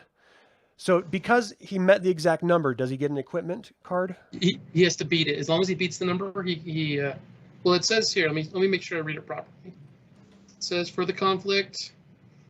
It says you succeed if you defeat the monster or the vile champion this way.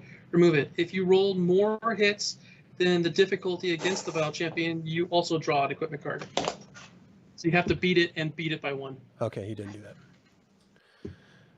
All right, so your turn ends. You're on an adventure tile with no other enemies. This means you can actually have a respite, so you get back either 2 stress or 2 ability cards. You did burn 2 ability cards, so it's up to you what you want to do.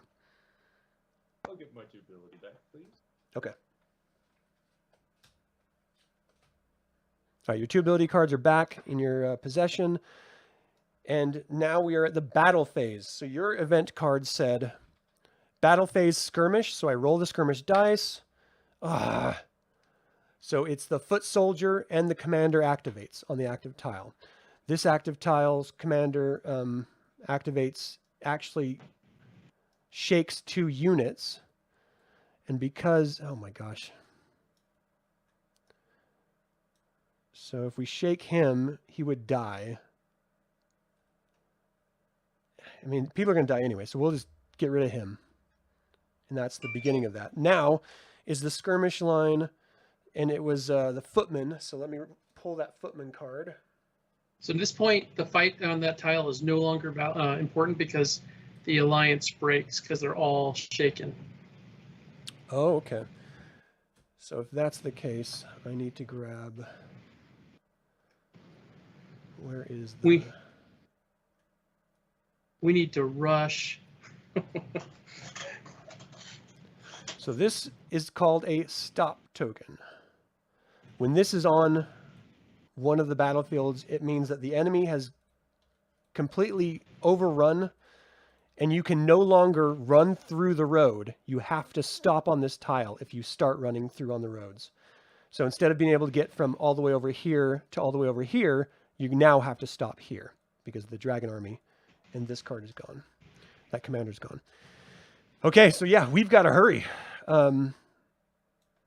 This is no longer active because it can't be active. So now this is the only option for an active battlefield. And Gabriel, your turn is over. Finn's turn is over. So now it is over at Arjun. I move to the trail. Okay, so that's 1. No, the actual trail tile. The one in the He's middle. moving 2. The one in the That's middle. He's 2. Doing 2 moves. Yep. You want to face that guy for your third action? Oh, wait, hold on. I will use... Hold up, your event card.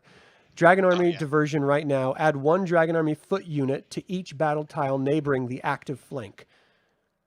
Well, there is no tile anymore in the active flank. Reveal another event card.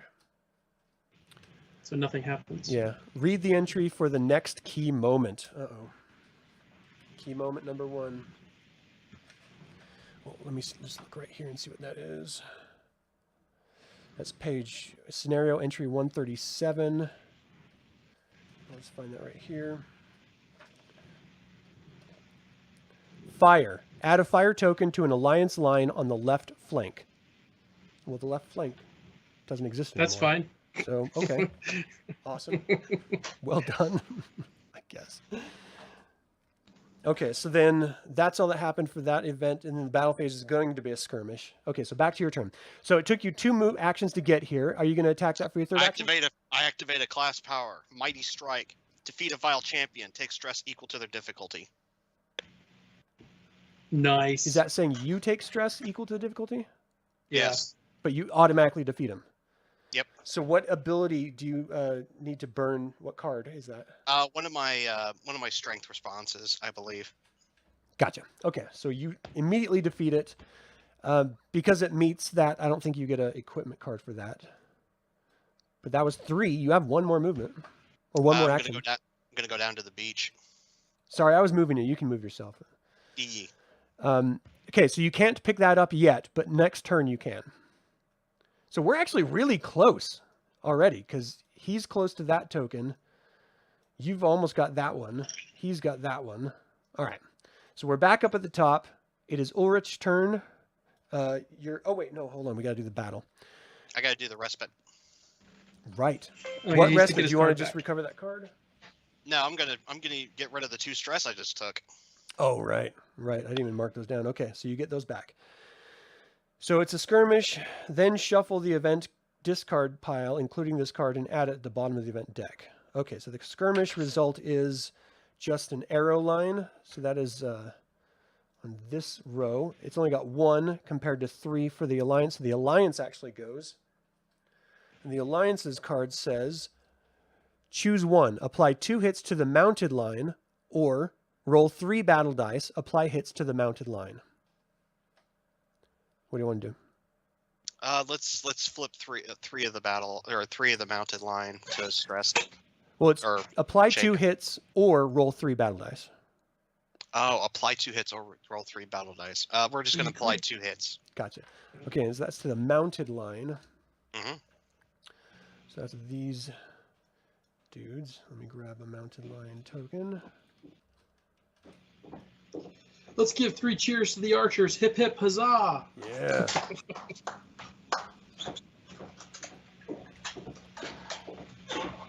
So it was 2 hits. Okay. Next, shuffle this with all the other cards and put it in the bottom of the deck. All right. Next. Battle phase. That was it. The skirmish. It was the arrows. That was the result of it. And now your turn is over. We go back to Ulrich. Okay, so I get my event, right? Thank you. Event is maneuvers. Right now, if the Dragon Army commander on the active flank is ready, he is, activate their command power. Otherwise, refresh the commander. Reveal another card.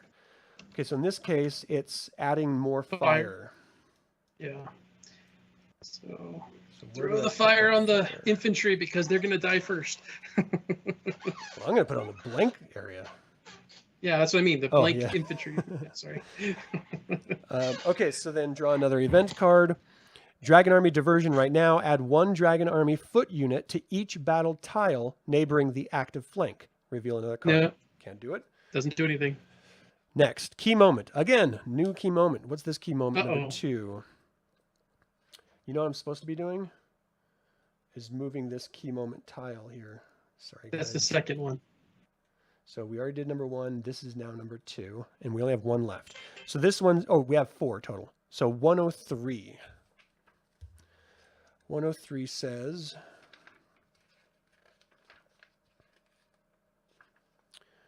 fire spreads. Add a fire token to an alliance line on each battle tile that has at least 1 fire token. Oh, Gosh boy. dang it. Oh, boy. Well, we do have 2 spaces that could be put, so. Okay. Sweet hell. And then on the battle phase, we'll deal with that. Okay, now it's your turn. Okay, so first thing I'm going to do is I want to see if I can revive the Shaken Commander, just because. Okay, so I you have got- Wisdom as one of my bonuses. So you got 2. And I'm going to burn one of my cards, which is going to burn the, let's see, which one am I going to burn? I'm going to burn the Strength one. Actually, no, keep the strength one, burn the other one. Intelligence. Yep, intelligence. Okay, so you're gonna have 2 dice to roll. Yep. I only see a one knife attack. So you want to try that Darn again? it. Oh, yeah, let's do it again, and I'll burn my last card, my strength one. Okay, come on, roll better. Ugh!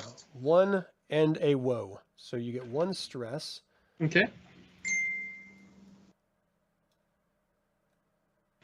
Now, I don't know if these are cumulative. Does it say that in the results? I don't remember seeing that in there, but I thought it was each one was. Let's see. This is part of the initiate encounter, right? Or not encounter, but Conflict. Well, no, this is encounter. This is refresh a shaken commander.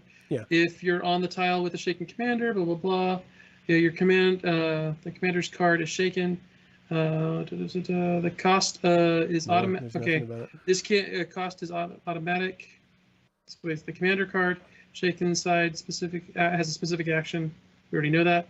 Then it says reduce it by 1 if it is your mastery. You may discard any number of ability cards of a specific type to reduce the cost of the amount. Oh, so when I use the card, it doesn't let me roll 2 dice. It lowers the amount that I needed. We did that wrong. I totally did that wrong. Okay, so you successfully did that. Well, I mean, you rolled 2 dice though, right? One was blank and one was... One was the 1, and it only had 1 left because you... I should have only rolled 1 die, though, is what I'm saying. So do you want to re-roll those? Because I should have only had 1 die on the first one. I'll just have you be successful. Oh, okay. It doesn't matter. Okay. It's almost over. Cool. You can have a win. All right, So cool. that's 2 actions, right? That's 2 actions. Then I will go ahead and spend another action moving to the trail. All right. Because I can't do anything to activate to bolster the ranks here, right? Well, you could take the fire off the battlefield. Yeah, I'm not too worried about the fire at this point because the next thing he can do is he's gonna. I want to see if I can help get the what's it called, the whatever flag over there. Right. I want to see if I can help get it back quicker because I do have a speedy recovery thing or speed move. Right. So I'm gonna move to trail. Well, you could go to the battlefield. The next battlefield is 1. You just have to stop there. Well, yeah, but I can't recover any cards there, right? Yeah. So I want to stop on the trail, and I want to save my last activation because then I get to do an extra respite, right? Gotcha. Yep. So I'm going to sit on the trail, and I'm going to try to recover twice. So do you want me recover to move all my cards? Oh, I'll move it. Yeah, sorry. Okay, all your cards are back. I'll move. Okay, and I'll end my turn there. So now let's do the battle phase. Okay, this was a skirmish. So let's see. It is commander is activated, and it is the what is that? That's the mounted line. So first commander is going to be the fire token, which adds another one. Oh man, that's getting nasty. And then it was the mountain line. There's 4 there and only 2 here, so it's the bad guys that go. And their card says roll 3 battle dice, apply hits to the foot line. The foot line only has 3. Okay, there's 1 woe, which they have to suffer, and then 1 damage. So, Merrick, if you want, you could take a stress and absorb that 1 battle attack, since you're there. That's what I'm good for. just take it. Take Well, it hey, like a boss. that means that your efforts basically made it so we didn't lose anybody, and they took damage. So whatever you did is worth it. Yeah. Now they take a woe. They take a whoa. Ooh, Joey Lawrence thing. Okay. What else? That's the battle round. That's it. We go to the next person, right? Yep. Which is Bendix. Finally back around to you. Let's do your event card. It says they. Oh wait. That was a key moment. I got to reshuffle that back in. So just so you know, Bendix, you have 2 of the objective. You have 2 things that we need. 1, you have a flag, and 2, you have an equipment card. So. Okay, this says. Do both. I'm gonna turn the. Go ahead. This says they're rallying right now on the active flank. Refresh a number of Dragon Army units equal to the number of heroes at play. That sucks. So Who's shuffling these cards? 1. There's actually very few of them. 2. Yeah, I want to say there's only like 150 some odd 3. cards in the entire set. I want to say. Yeah. But for each scenario, you only pull out certain ones. No, So it's not like shuffling the whole deck. 4. And then 1 more. Well, I can't refresh anymore because that's all they got. Okay. So then it's going to be a skirmish at the end of your turn. Okay, so what do you like to do? I'm going to turn the flag in. Okay, so you're going to have to take an action to move, and you already had the flag on you, so the flag is where it needs to be. You also had an equipment token. Do you want to drop that too? I do. Okay. So giving equipment to someone or taking equipment from someone takes an action, but I don't think dropping it takes an action. So I'm just going to say you can leave them here. Nothing's going to happen to them. So now we only need 2 more flags and we're done, and you have 3 more actions. I want to get another flag. How can I get there? Is that possible? If just remember though, before you go for the other flag, if we lose 3 of those 3 soldiers that are left, the 2 mounted and the 1 archer, the game immediately ends. Okay. So and if the battle happens on this turn, there's going to be a flame that's going to be deployed. If we don't either clear off some flame, and we don't have anybody there to help bolster those troops. So if you go for the flag, we already have a player on that flag. Okay. It might make the game last long enough for us to be able to get the flags back if you can help on that tile. Just throwing that out as an option. So it'd be to Not that you move have that to do tile and put out fires if you can. All right. So why don't we put out a fire? Okay, so just go ahead and move yourself to that battle tile, and that's going to be your second action. And then you have 2 more actions. If you want, you can either put out 1 fire and move back to recover, or put out 2 fires here. Should I put out 2, Derek? It's your call. I just wanted to throw that as an option because we're almost at the end. I know, I can see that. As soon as I blink, it looks like all our tiles are disappearing here. Why don't we put out two fires here? Okay. I think that's a good choice. Okay, now we are at the battle phase. This is a skirmish, so roll the red dice.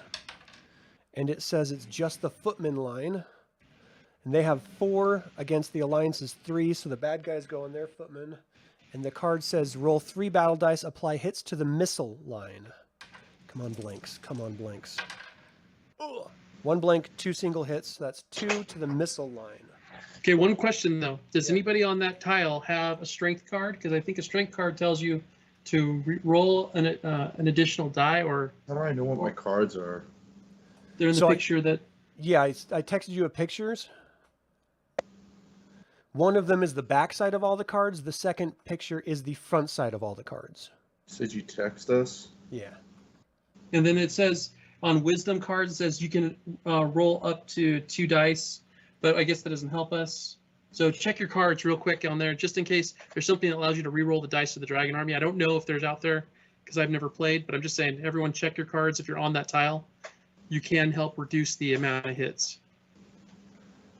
So because they're can't play both cards. on it, if you want to, you can just take the hit, can't you? I mean, Yeah, they can.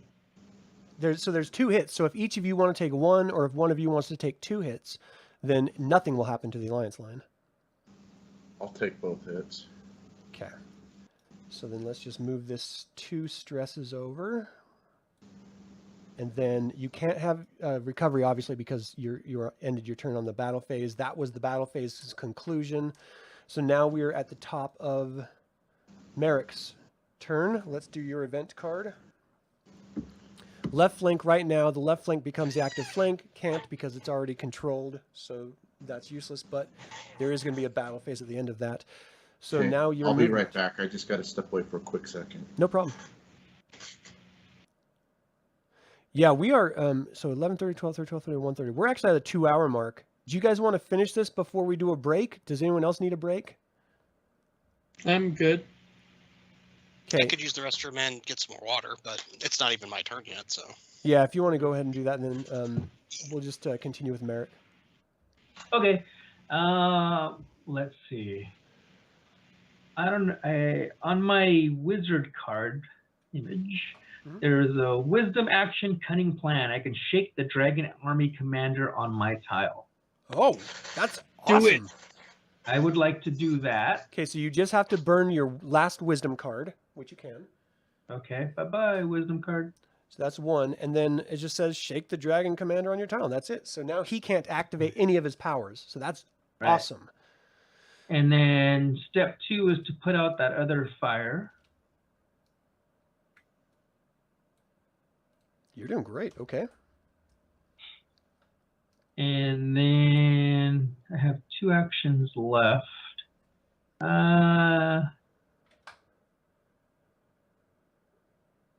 Where's this options card? Here it is. I can do activate a class power, which I just did. What are? Oh, I can do these things too, but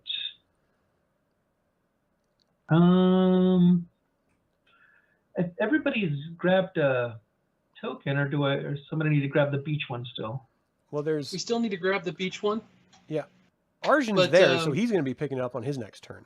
Okay. There's not much because I only have 2 things I can do left, so I guess I'll just. Well, you can always go to a location and then rest. And if you have an extra rest, that will give you, or an extra action that you didn't use, you could rest twice. So that way you can get more cards or stress back. So if you wanted to move over here to the trail. Oh yeah, that's a good idea. I will go to the trailers. Okay. So that was 3 actions. You have 1 extra action. So do you have any stress right now? I think I have 1 stress because I took a damage. Yeah, and you're missing 2 ability cards. So you can get all of that back if you want right now. Yes, I want all that back. Give it up. All right, you got it. Merrick, do good. Merrick, rest. Let's resolve this battle phase then. All out battle, activate command powers at the start of this battle. Well, you just shook that commander, so he can't do squat. And hers is add 2 shaken units to any alliance line. Alliance line. Add 2 shaken units? Yeah, it means we could put in the infantry. We'd have more infantry than they would have. Do you want to do that? Yeah, because that would give us 5 instead of only 4. Well, Merrick, this is yours. Do you want to do Yeah, that? It's easy. Yes, I will definitely do that. Okay. I just want to make sure that, since it's your turn. I'm sorry. No, I think the suggestions are definitely helpful. I just want to make sure he's okay with it. Okay. Yeah, no, it's fine, Derek. You're good. You're good. All right, so that is Especially on such a complicated game. Yeah, this is a very complicated game. All-out battle. So we start from the footman's line. The Alliance has more than the Dragon Army, so they go. Their card says, choose 1. Apply 2 hits to any line, or shake the Dragon Army commander. Well, he's already shaken, so there's nothing there. So what line do you want to apply 2 hits to? If you do that line, it'll kill him. Or you can shake the line that kills them. Okay, so the archery line guy is dead. They don't have any archery. And it just so happens that now it is the archery's turn.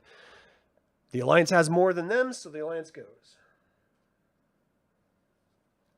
And their battle card says, choose 1. Apply 2 hits to the missile line, or roll 3 battle dice. Apply hits to the missile line. Well, they don't even have a missile line.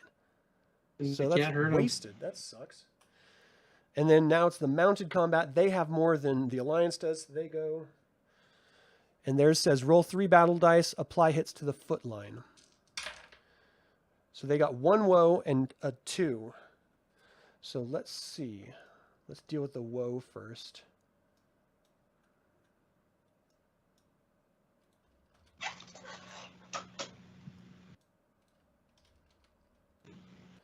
And then apply the 2 hits to the...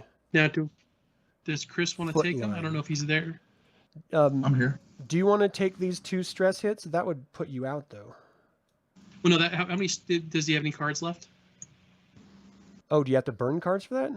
No. It's like what I'm saying is, as long as he's not, if he has 4 spent stress and he has cards left, he's not out. But as soon as he loses all his cards and all his stress, and he doesn't have any, then that's when we lose. But I'm just saying he doesn't have to do that. He could just lose 1 if he wanted to. So there's 2 hits. Do you want to absorb one of them or both of them or none of them?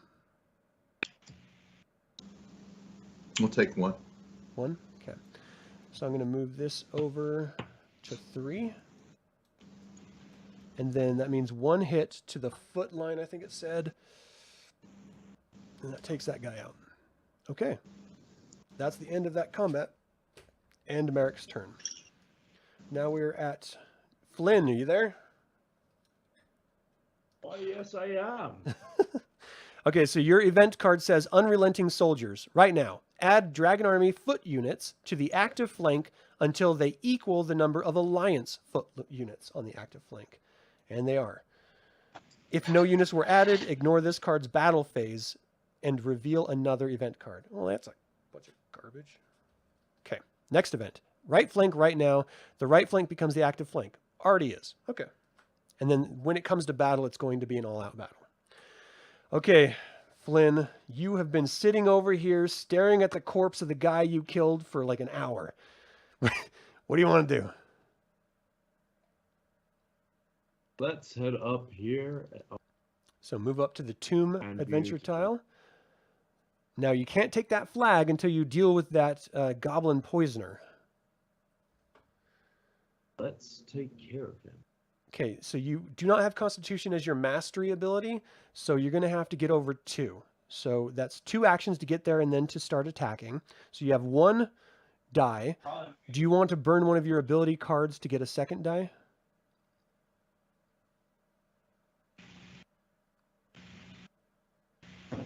I didn't hear you. Do you want to burn?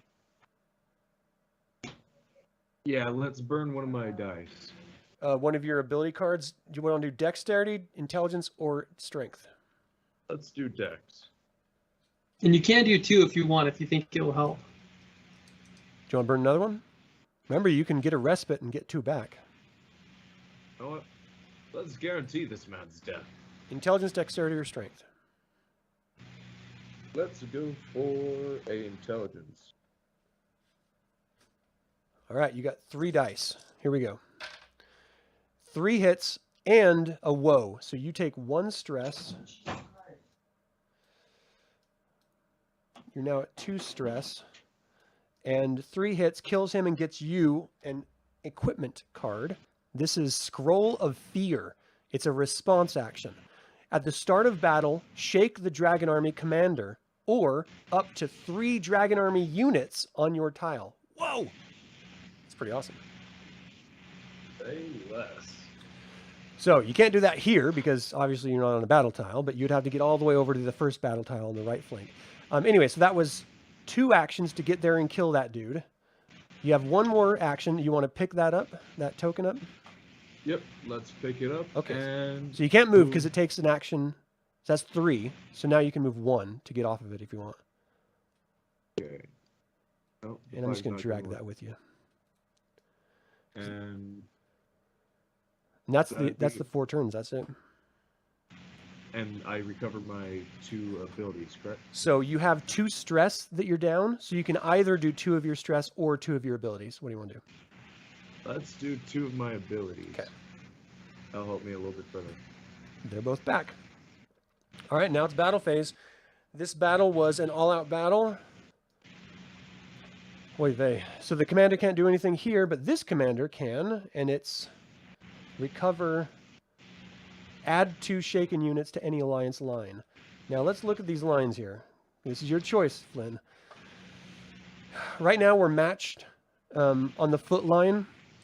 All matches, all ties go to Dragon Army.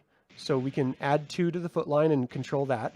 Or if we add 2 to the mounted combat line, we would match them, but that would just give, again, they would get a go.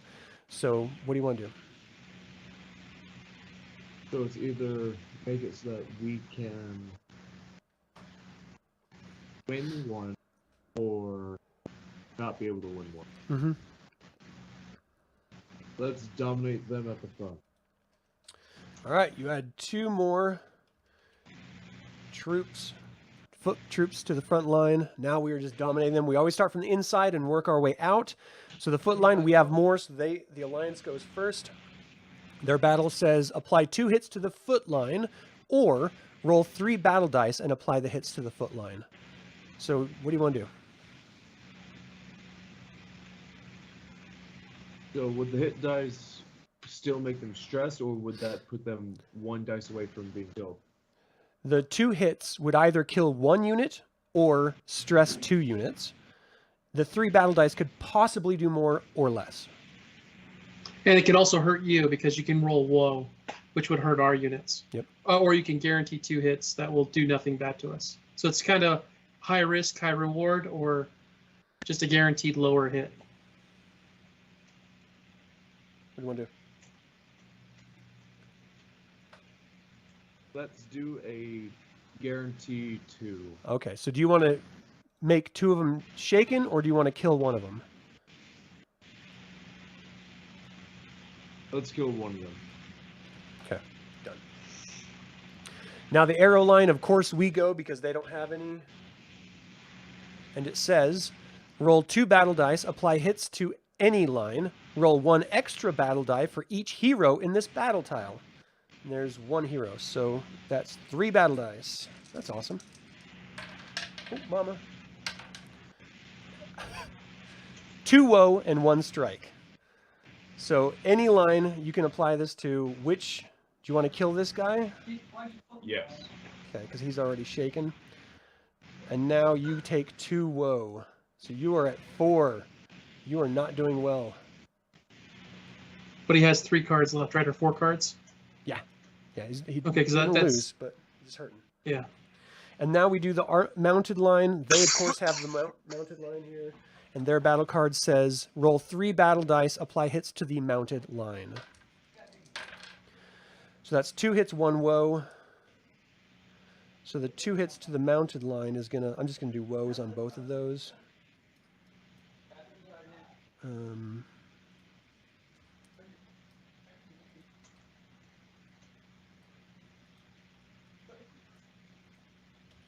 And did you activate our leader's ability before all this?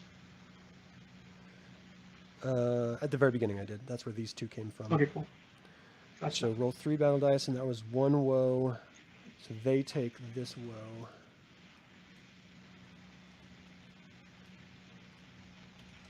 Okay. Okay, that is the end of that battle. Now, it is the next person, right? That's it? So, Arjun. All right. Let's first do action, your... grab the flag. 1 second. Hold Oh, on. well, yeah. So the event That's card is right. maneuver right now. If the Dragon Army commander's on the active flank is ready, he's not. Otherwise, refresh the commander. Reveal another card.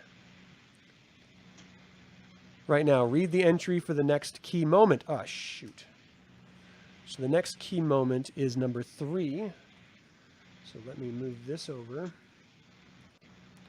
And it's page 30, or entry number 36. We're so close. Oh my gosh. 36. Dragon Army Commanders. Immediately activate the commander power of each ready Dragon Army Commander. Then refresh shaken Dragon Army Commanders, but don't activate their powers. So before I read that, this guy was already not shaken. Ready. Yeah, And so he now activates, he's gonna... and that's a fire line. Yeah. Let me know if you want me to put it somewhere else. I'm just putting it down there. Right there's fine. And this is going to be a skirmish when we do have a battle. Okay. So that's done. Oh, key moment. I got to shuffle. I'll shuffle those at the end. So now what do you want to do? First action, grab the flag. All right. Second through 4th, get it to the command center. So 2, 3. Because that... Oh, that's not a connecting road. So 2, 3, and then 4. Yep. So do you want to just move your character over there? Yeah, I got you. All right. Awesome. Okay. Well, you can recover. Are you missing anything? Stress? I'm just missing one of my cards, so I'll just get Get it that back? card back. Well done. Do you have any actions left? No, that was it. Did you get... That was it? Okay. Yeah, that was it. Okay. So now it's the battle. It's a skirmish. So I rolled a red die, and it's the mounted line. They have 3, so they go. And the mounted line says, Each woe resulted during this fight also counts as a hit. It's called Baz Shield Breakers. Reveal another mounted unit card. Roll 3 battle dice, apply hits to the mounted line, remove any alliance unit that takes a hit. Whoa! One shot. Okay. And Okay, woe hurts us 3 too. Battle So, die. so those guys are gone. Duh! Okay, so it's 3 hits, because it's 1 woe and 2 hits. So these 2 are Yeah. dead. Oy vey, that was not good. Yeah. We are 1 guy away from losing this. Oh my gosh. We gotta Just move hold quick. on there, archers. Hold on. Oh my gosh. We need to get more heroes on that battle line to start absorbing some hits. Okay, so that's the end of your battle turn. Now we go to the next person. Back to the top with Ulrich. Your encounter card. Oh, wait. That was a key moment. I got to reshuffle them.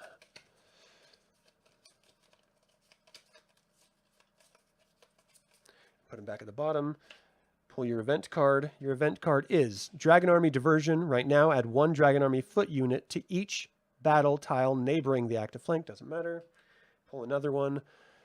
Right flank right now. The right flank becomes the active flank. Already was. And it's going to be an all-out battle once we get there. Derek, what do you want to do? Okay, so first action is I'm going to move over to, is it Finn? I'm going to move over to Finn. So that's 1, That cost me 2, right? Yep. Now I believe I can, Finn, if you want to give me the flag, I have an ability that lets me teleport back to a forest area. So do you want me to take the flag and I can run it back for you? Say less. I don't think this is officially a forest area. That's a forest area right there. No, I don't need to be in a forest area. I can teleport to a forest area. Right, okay. And there's 2 of them. The prairie is one, and the sacred glade is one. Yep. So I have 2 choices where I can teleport back to, based on what my power says here. It says, what is it called? Nature Sense. Place yourself on any wilderness battle tile. So I can go back to the prairies, and basically jump all the way back there if you're willing to give it to me. It's going to take an action for you to take it, though. Yeah, that's what I'm saying. Okay. If he gives it to me, that'll leave. I've got 1 left, so I can teleport back to the prairie, and that means that we have 2 other players who can grab that item and run it back to the command tent from me.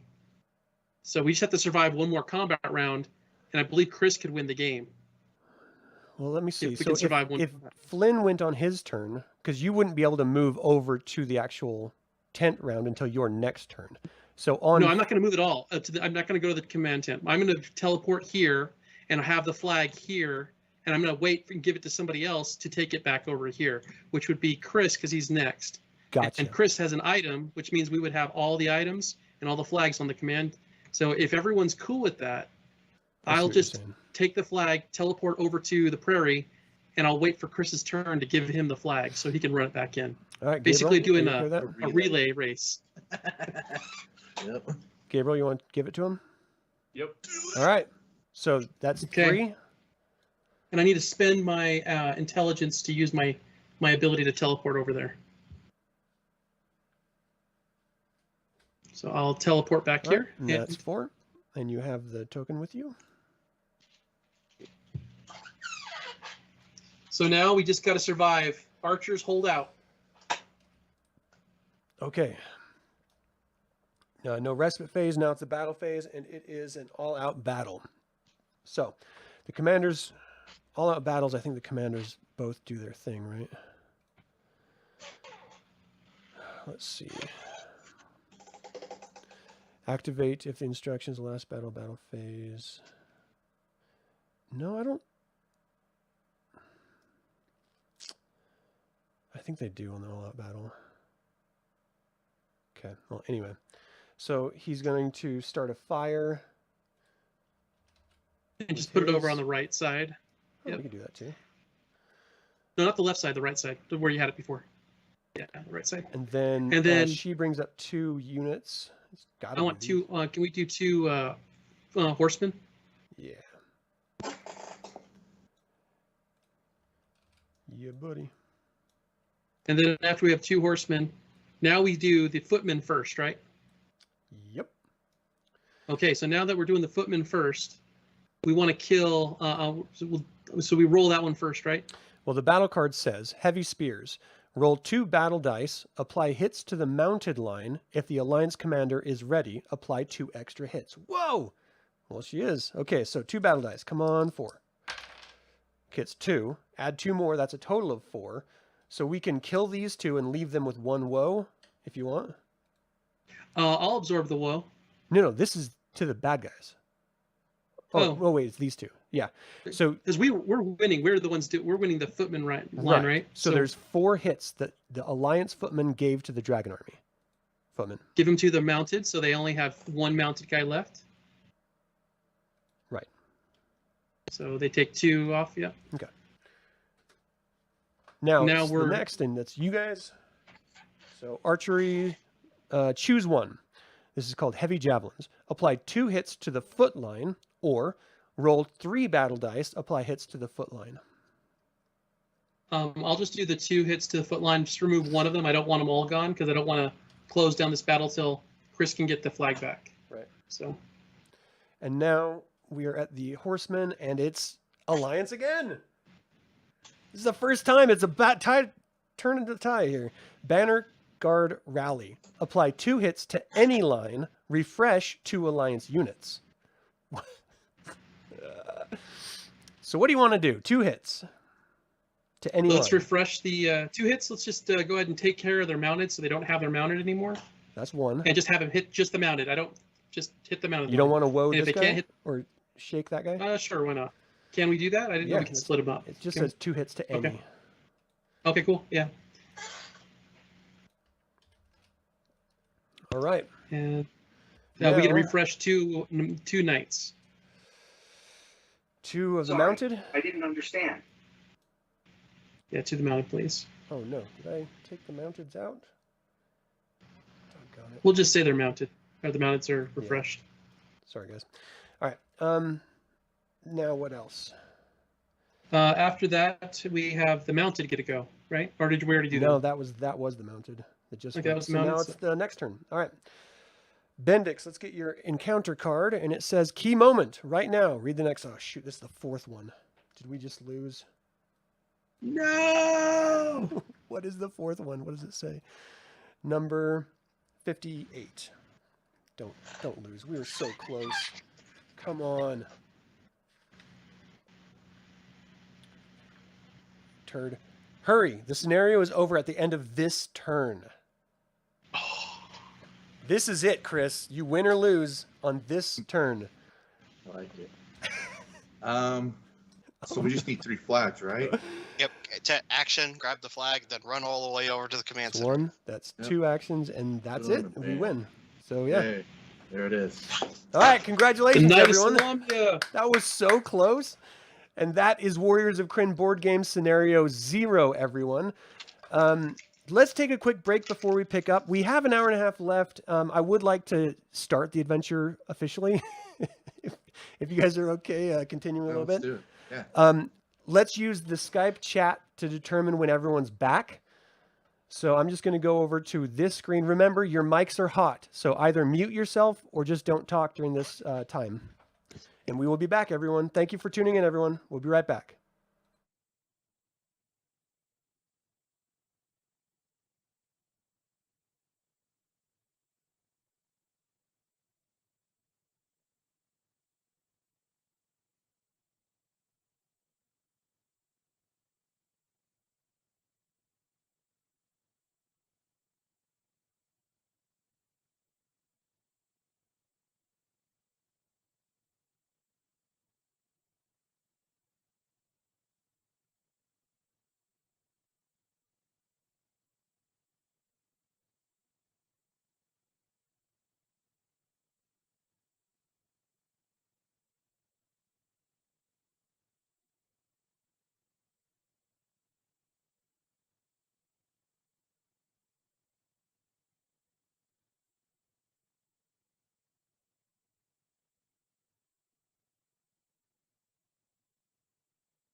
Okay, we are back, everyone. Maybe. Yes, we're back. Okay. So, we are picking up right outside of Vogler. We're all coming in from the north. Let me throw up a map here so we can all see where we are, and let's get back to the table. That is not the right map. Why is that showing the totally wrong map? You son of a... Yeah, give me just a second. I'll get this working. I don't know why that did that. Or why it's all whacked out like that. There. Good enough. Okay. So we're coming in from the north end. This fishing village of Vogler clings to a spit of land reaching into the Vingard River. Wooded cliffs overlook the community, and the only path from the north descends past the icy-covered remnants of a crumbling stone keep. The village's modest wooden buildings cluster around a quaint central circle and along the riverbank. Jutting into the river, out of place and seemingly out of time, stands an incomplete stone bridge of incredible artisanship. The structure clearly dates to before the Cataclysm, eclipsing its modern piers in size and sturdiness. The bridge crosses less than half the river's width before giving way to a series of ropes and tethers, rafts serving as ferries. On the river itself, dozens of small boats drift along the slow, murky waters as the fishers of Vogler ply their trade. All right, so as you approach this entry gate here, you see it stands about 15 feet tall, and it looks like two massive fish sort of arcing over and connecting at the top.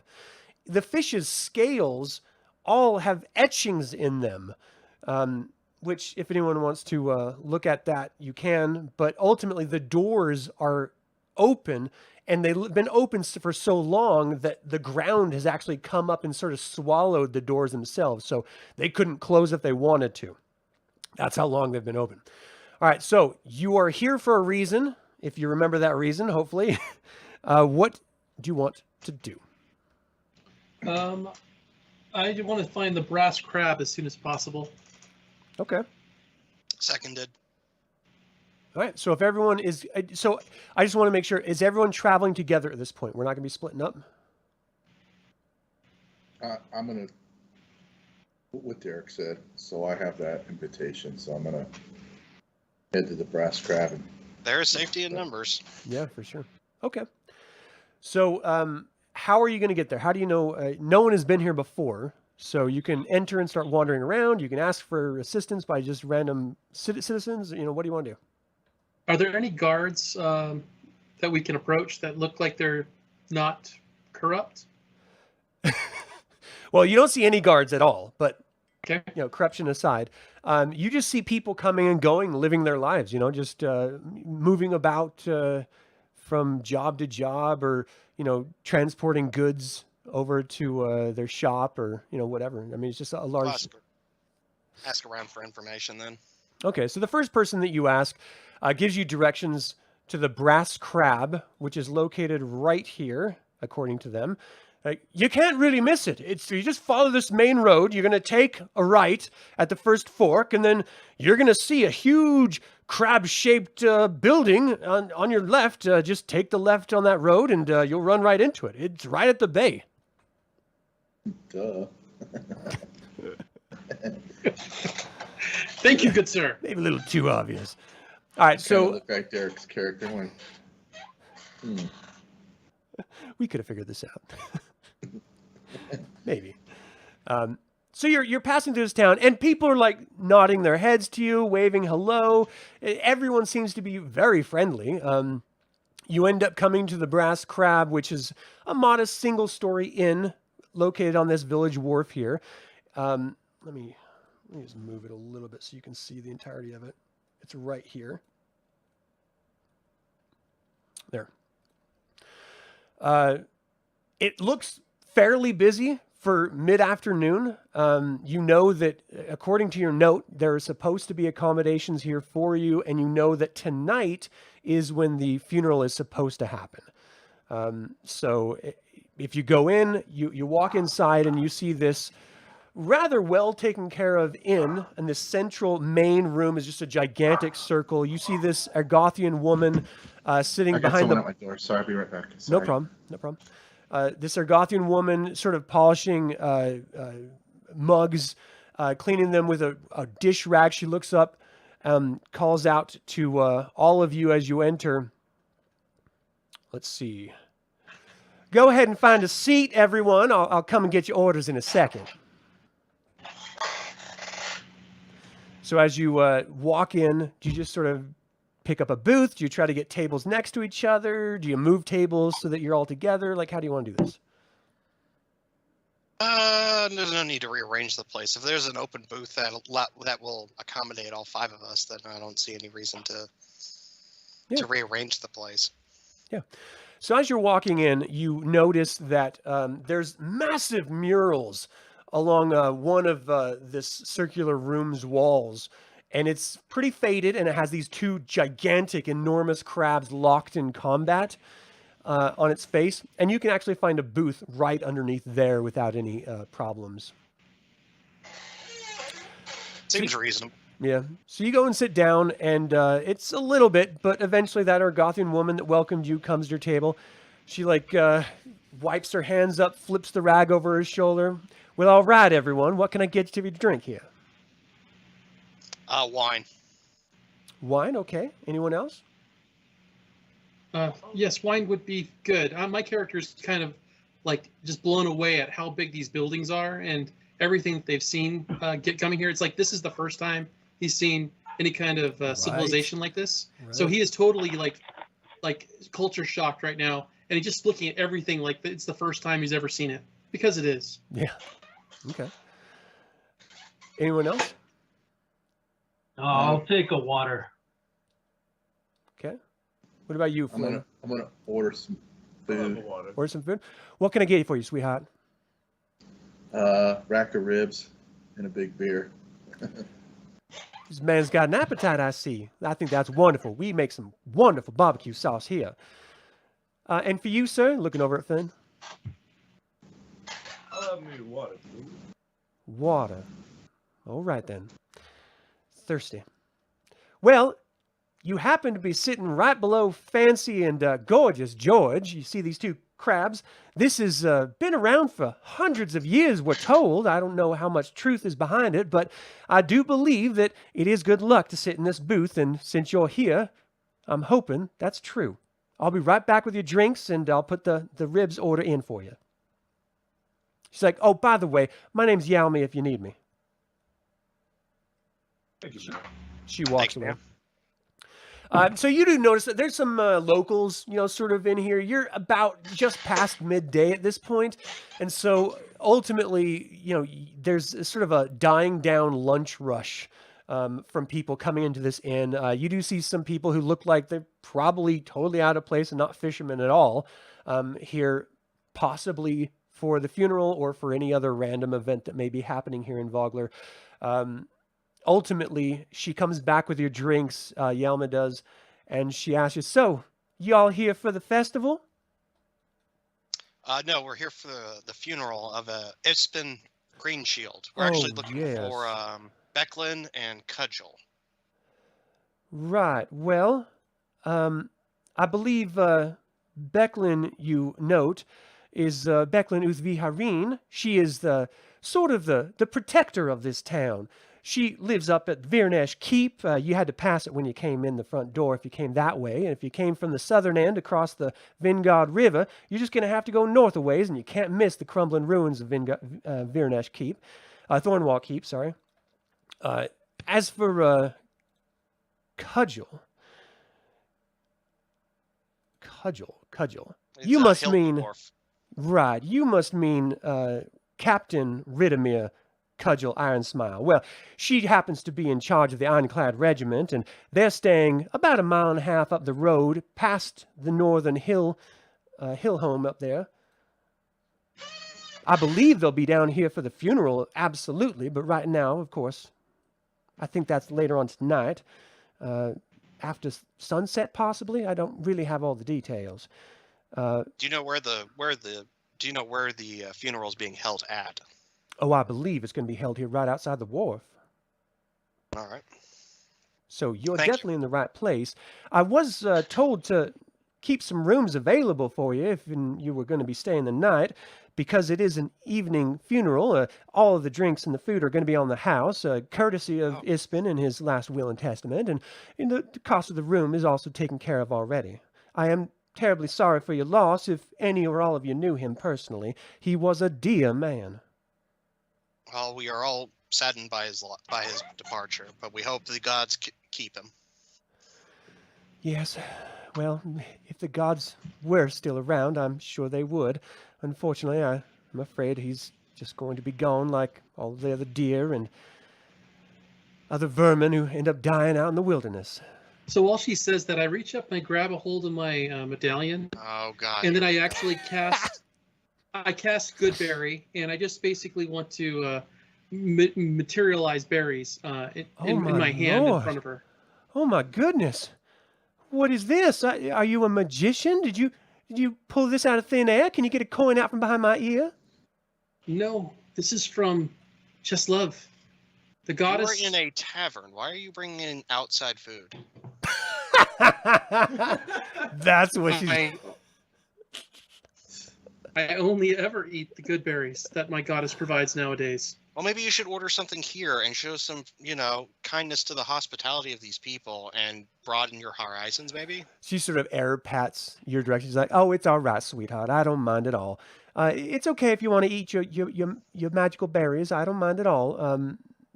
But I do serve some fine fish pies." I don't eat meat, but thank you. I eat a lot of meat, so I will take some of that fish pie. Well, that's just wonderful. I'll put your order in then. Is there anything anyone else would like? The gods are real. Come again? The gods are real. The gods are real. Okay. I had a vision. You Would had you a- like to hear about it? Well, I am sort of busy running this establishment, but if I catch up with you later on tonight, we could have a conversation. Okay. All right. Well, did you ever get hit on your head before the vision? Do you need any attention? I could probably call someone for you. I don't swing that way. He's been here. He's been like this since the moment I met him. He's fine. Oh, very good then. All right. Well, it'll just be a few moments. Let me know if you need anything. Just go ahead and give me a holler. Will do. Thank you very much. She goes up to go take care of some other customers and stuff. You're all sitting here all by your lonesomes. Anything? You might want to keep all the talk about the gods on the down low, because everyone's going to think you're crazy, like I do. Like, just because we're normal. You're the crazy. You did notice that this knight was able to bring your friend back from the point of death with just touching you with his hands. Did you not? I'm going to persuade him on as with the gospel of the gods. Okay. Oh dear, good grief. Maybe not. he's going against his own desires. Ultimately, you guys are you recognize reality in front of your face. You know magic just happened, whether you want to call it a godly interference or not. You have someone who casts magic, which is a direct line from God. You have someone who casts divine magic, which is a direct line from a god. And you have someone that just healed your friend, a direct line from a god. So at some point, you will have to force your mind to start accepting things that you've been taught are not true. Role play it however you like, but just understand that reality is going to be staring you in the face eventually, Oh no, Arjun understands that some weird things have been happening for the past 24 to 48 hours. It's just not everyone around them needs to know right now. Like, it's true. Yeah. Any talk of gods overtly out loud does get some looks. I mean, that's just a natural occurrence. Though you would think you would get more of a reaction here, but it's not. No one seems to be aggressive at all to any of the conversation. Even the barmaid, Yalme, she didn't seem to be upset about it at all. So, this, again, you saw those fish sort of arcing over the top of the entry point. This is an old ancient village. So some of those traditions probably have been passed down, as even if they are fables, they're not negative fables here. Or The there's gods. just a higher percentage of crazy people in this town. It's entirely possible. Okay, so as you guys are sitting there conversing, ultimately you do see this woman walk in. Let me show you an image here.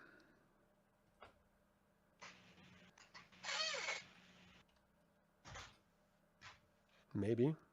Come on now. Oh my goodness. Keep hitting the wrong button. So I don't know if you can see this or not. So you see this woman enter the brass crab, and she starts looking around, and she spies all of you, and she starts walking toward you. She walks up and immediately introduces herself. Well, hello, my name... I'm getting my accents mixed up here. My name is Becklin Uthviharin. How are you all this evening? We are quite well. We ran into some trouble on the road, unfortunately. I understand Right. you are a knight of Solamnia. More retired at this point, but yes, I have served as a Knight of the Crown for many years in my younger days. I was assigned here to Thornwall Keep to watch over as a sort of retirement post, if you will.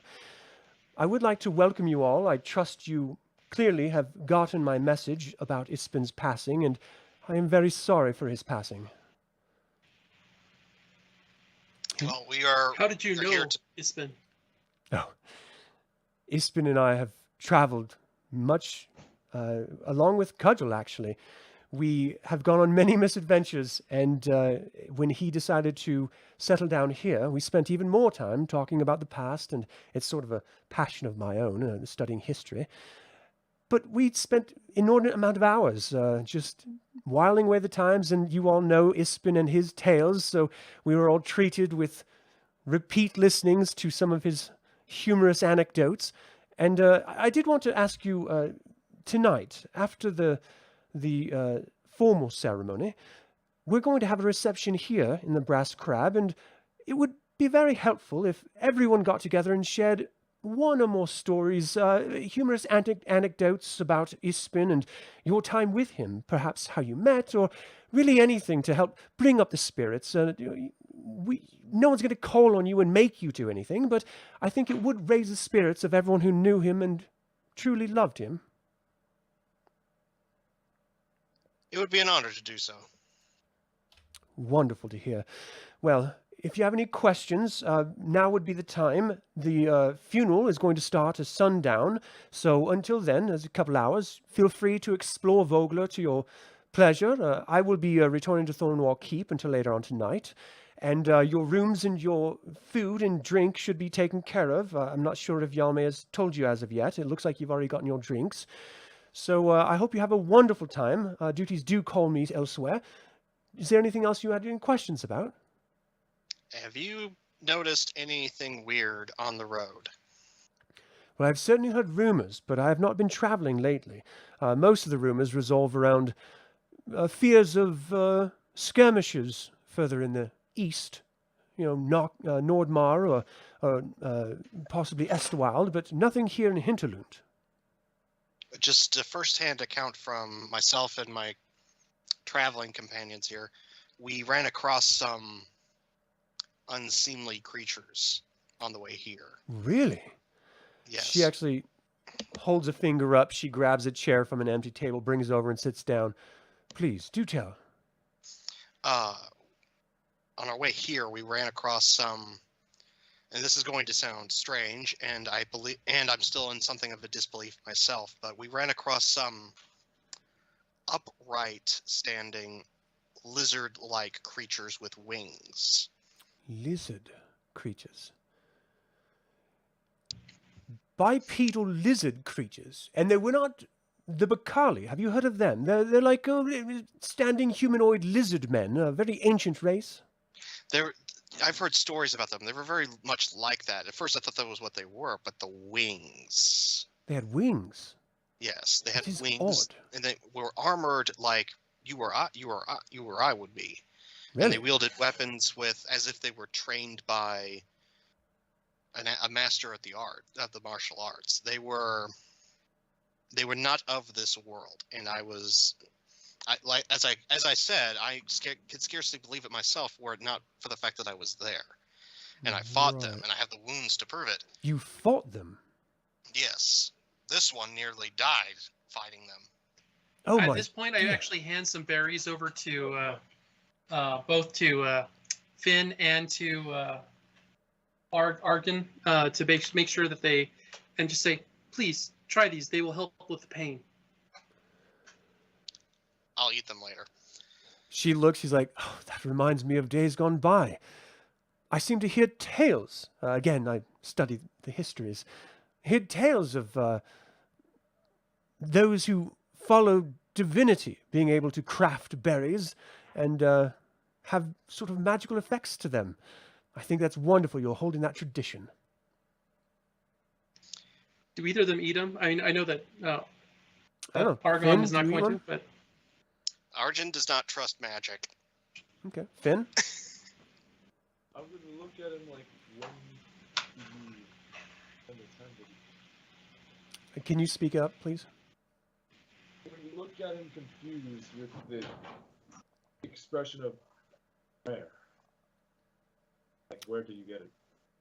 I'll slowly put it in my mouth and All right. every berry you eat gives you back 1 hit point. Oh, that's great. It's just Arjun just doesn't trust He's all, magic. "Nom, nom, nom, nom, nom, nom." But yes, we ran across a caravan of Solamnic knights that were attacked by these creatures. Solemnic night, you say? Yes, we have the names of Charles, Scab, and Eric were slain in the attack. I'm not familiar with those individuals' names, but I can send word to the different clandestine circles round and have them the bodies taken care of. Did you bring them with you?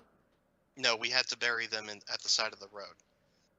If And you would do I'll me a tell- favor and give me specific directions, I will send word to the knights, and perhaps we can get those bodies returned to the families. Yeah, and I'll give her the directions of where it was at. Thank you very much. Strange happenings indeed. Lizard I merely creatures. I merely tell you this since you seem to be in charge of security for this for the city, and Right. well, I cannot as I said, I scarcely believe it myself, and you can take or leave any of my account, but just be warned that some strange happenings are occurring on the road, and if they coincide at all with this war that's been happening, Right. then it can only bode ill. Okay. Well, thank you for bringing it up. One more thing. Vogler is celebrating a Kingfisher Festival tomorrow in the morning, so if you would like to stay for that after the funeral, again, rooms have been taken care of, and you can hopefully join in on the ceremony. We'll talk later about that. But, well, it has been an absolute pleasure. And you must be Merrick. Ispin has told me something about someone who studied the arcane arts who wore the red robes. You must be he. That's right, I am Merrick. Espen and I were good friends for a while. Is it Before true you you retired. both were courting the same lady? I mean, I was courting, he was being Espen, so Yes. Well, he had a way with the ladies. Well, I hope it didn't put any sour taste in your mouth on your relationship. You must have got on after that. oh yeah, we started off a little kind of at odds with each other, fighting over this young woman, and then one night over a bunch of tankards of ale, we just kind of resolved our differences and became fast friends. That's wonderful to hear. I'm sorry to say I have not heard personally of the rest of you, but I am looking forward to hearing any stories that you may have shared with Ispin later on this evening. Again, I must go. She stands up and puts the chair back and turns and nods to you all. I hope you have a wonderful repast, and I will see you later on tonight. You have a good. We shall see you there. So she leaves. Yalme comes back with the rack of ribs and the fish pie and anything else that hadn't been delivered up until now.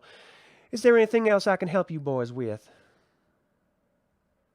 Yeah, is there anything interesting to see around town before celebration later? Well, I'm not sure what you would consider interesting, but I would say that the docks have all sorts of interesting market stalls there. There are other establishments to find drink in town. The village center has a wonderful fountain, and it is beautiful this time of year. Again, everyone's getting ready for the Kingfisher Festival, so that's happening in the morning. I'm sure you can run across a bunch of interesting folk then. But Vogler, though it is a rather small town, it has a small town sensibility, which I find quite welcoming, and I'm sure you will too. If anyone here causes any problems, all you really have to do is go talk to either Becklin, who I saw just left, or perhaps go visit the mayor, and I believe she will be able to take care of any problem. Her name is Raven Uth Vogler. Thanks. You're very welcome. Enjoy your meal. If you have any other questions, I'll just be behind the bar. All right. So, Finn, you got 1 hit point back. I hope you marked that. Everyone should be 2nd level. I don't know how you can level that up in D&D Beyond if you're capable of doing that right now or not, but we have a couple hours to burn. So if you want to explore Vogler, we can do that. Otherwise, we can skip. It's really up to you. I gave Finn 8 of the berries, so he could eat as many of them as he wants. Oh. The other 2 I gave to Arjun. Very cool. Arjun does not eat them. Man, what is wrong with you? He These are just delicious berries. he distrusts magic, But and they're he's not so edible. hot about these gods that people are talking about. All right. That's fair. Arjun doesn't want to touch another man's berries. I was waiting for that. I was just That's sitting here. fair. I mean, I never rub another man's rhubarb, but the berries, depending on the day. All right, so what do you guys want to do? I think we should rest up and get ready for the funeral or for the wake. Yeah, Arjun's gonna get cleaned up, be as presentable as he can be Nice. for the funeral. All right, Merrick, what are you going to do? I can just make my way to that town square and just kind of hang out and take in the people. Okay. Write some notes in my notebook. Nice. Okay. Just enjoy the rest of the light. When you get to the village center, there is this massive tree that's growing out of the center, providing this really beautiful canopy. So the light is filtering through. Any direct sunlight is dampened, and it's actually a nice breeze going from the Vingard River coming up. Again, it is going to smell like fish and stuff like that, but it's not overwhelming. The breezes help managing any sort of overwhelming stenches that you may be averse to. It's just a very nice day, and it provides wonderful light for you to write and to think and memorize spells if that's something that you need to do. Finn, what are you going to do?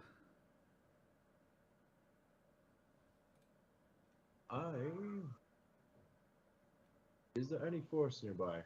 See what I could go out Is there any what? Forests. nearby. Forests. You would have to leave town to get to any sort of forest.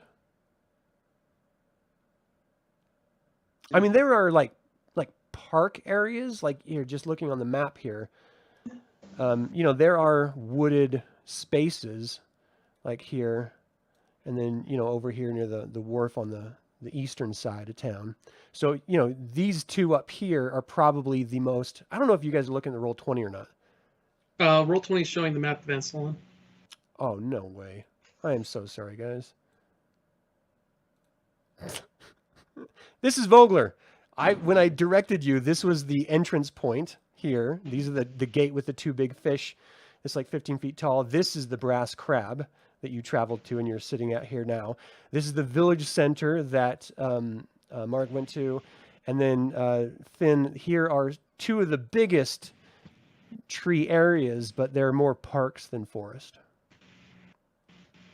Ah, I see. Sorry about that, guys. So did you want to go to one of them? I'll head over here. Okay. All right, that works. All right, so the party is split. What are you going to do, Derek? Ulrich? I'm going to go to the same region where the woods are or where the trees are, so I can commune with nature and recover my spent spell points. Okay. Yeah, you guys are able to take long rests, so anything that you did before, you can recover at this point now. Long rest is like you're gaining all of your hit points at this point until later on tonight. So, yeah, if no one wants to do anything specific, no crazy events happen. If you're not going to explore anymore, then we'll just skip ahead. Is there any animals near?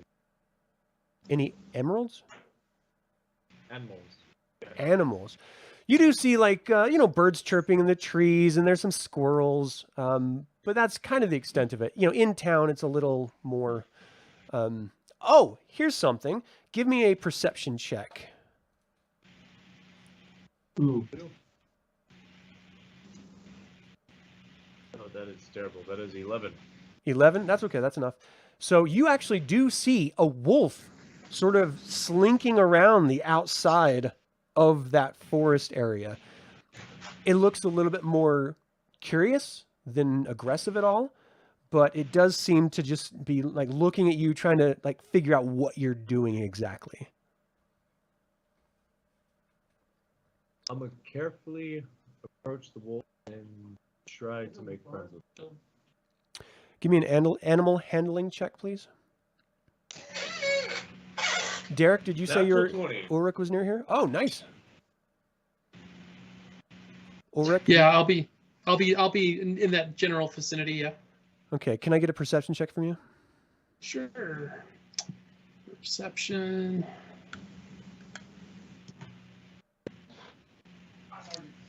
$13. 13.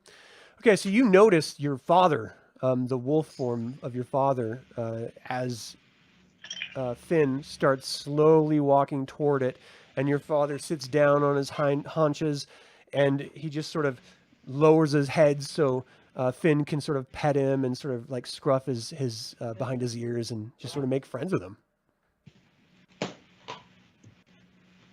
So Finn, you have no problem making friends with him with a natural 20. I walk up slowly to Finn and say, "I see that you have met my father." I'm gonna look at him. I'm just gonna snap my head straight towards him and look at him like, huh? What do you mean I've met your father? This is, I point to my father and I basically, the wolf, and I say, his name is Gilderil. He is a Sylvanisty elf, a druid from long, long ago. He has the ability, he changes himself into a wolf. He almost never returns back to human form. He's basically been mourning the death of my mother for some time now. But he is a caring and powerful individual, but at this point, he's just a good companion. When you mention your mother, you just hear this very subtle little from your dad. I go over and I basically just give him a good rub down on the back of his neck. I miss her too. He just walks sort of in a circle pattern around the both of you and then just lays down and enjoys the grass and the sky and the breeze and the smells. I'm going to go ahead and join him, and I'm going to turn into a wolf and kind of just be with him. How do you take that, Finn? I'm gonna turn around, put my hands up. Okay, now I've seen everything, and walk away. Okay. All right. Okay, so anything else anyone want to do? Nope, just getting presentable from Arjan's point of view. Yeah. Okay. Well, the evening starts to come. The sun starts to set over the distant Vingard River and the bay that goes beyond it. The evening is nice and clear. You can actually see the constellations above. It is conspicuously missing. You notice this particularly. I'm sorry, I can't remember everyone's dang name. Bendix. You notice that constellation of the platinum dragon that approached you in that vision is gone from the sky, and there's also another very large gap opposite it in the sky. But other than that, all the constellations are there. The breeze coming off of the bay and Vingard River is refreshing and inviting. It's a little chilly, but it's not too bad at all, and you don't need to bundle up or anything for it. And the evening continues on. So ultimately, you guys know that Yalme told you that the funeral was going to be held out on the dock outside of the Brass Crab. So now would be the time to start heading that way. Heading that way. All right. So those who are closest to Ispin Greenshield gather on the dock overlooking the Vingard River. There, Ispin's body rests in a small boat, his body wrapped in a shroud. I want to show you a picture here. I don't know if you can see this or not. Yeah. So that's Becklin Uthvi-Hareen in the Solamnic armor, and that is Cudgel in the dwarf there. That is Captain Ridimir Cudgel Iron Smile. And so a musician plays a soft song as the knight Becklin Uthvi-Hareen steps forward in her ornate Solamnic armor. She smiles gently at those assembled, and her voice carries clearly across the water. You all knew Ispin as a friend. There were none like him. Before he died, he told me this. There should be tales, not tears. Excuse me. For an old scoundrel like me.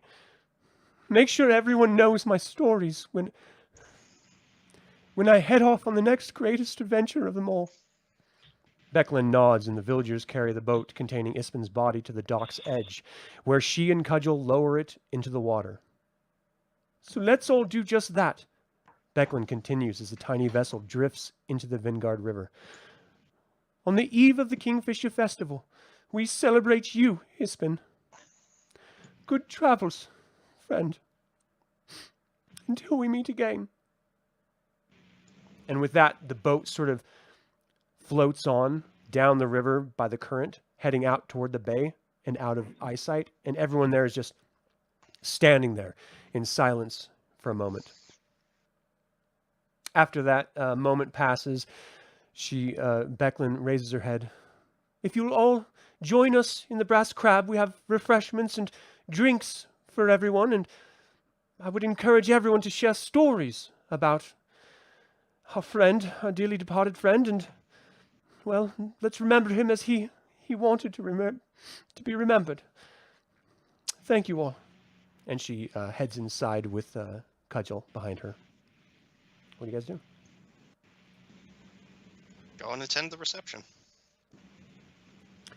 So inside the Brass Crab here, the reception is rather boisterous. There's not a lot of tears aside from the ones that Becklin had shed during, the sending off of Ispin's body. But there's a bunch of different groups of locals and people who have traveled, and you see Becklin stand up sort of on a chair near the bar and sort of leaning against the bar. At this point, she's had a couple drinks. She raises a glass. I would like to introduce some of Becklin's friends from out of town.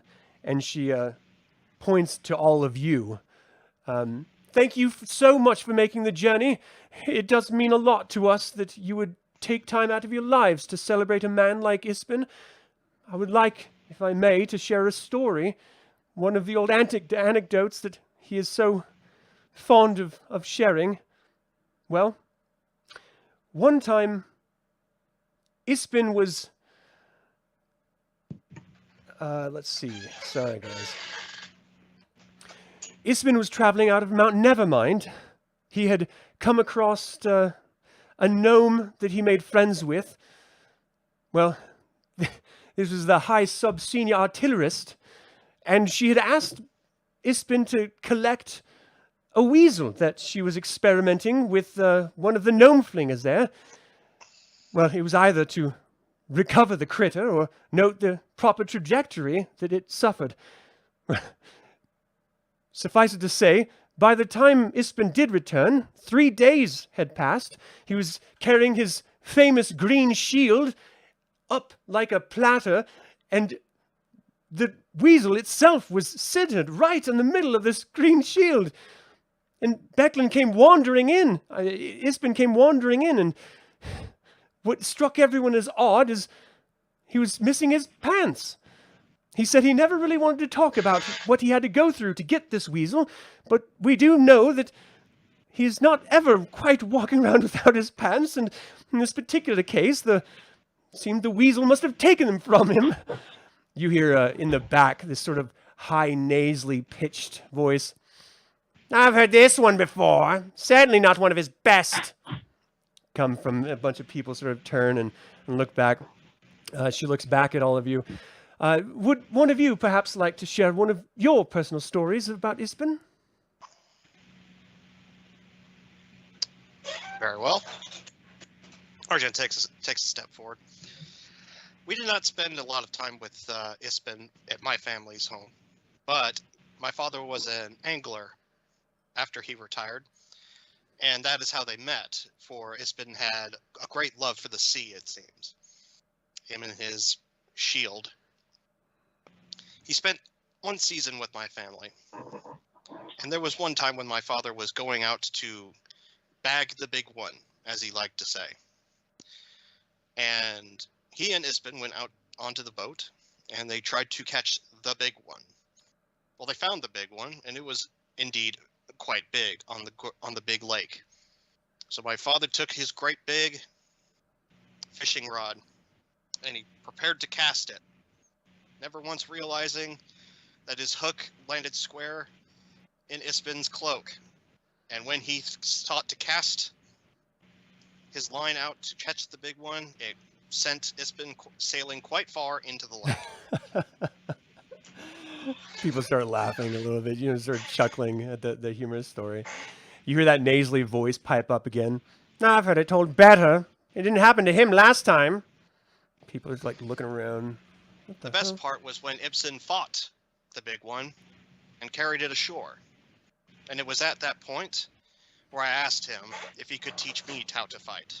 He pulls out a broken blade from his belt and sets it onto a table. This was the blade of the first foe that I had ever fought. A bandit trying to rob the nearby village, using the very techniques that Ispen taught me. My victories are his victories. A kind and gentle-hearted man, but also a very skilled swordsman. He taught me everything I know. And this blade represents the victories that he taught me how to achieve. To Ispen. To Ispen. To Ispen! She knocks one back. Yaume steps up. Like, I'd like to share one if I may, if you're all okay with that. And Becklin nods her head and sort of prompts her to go on.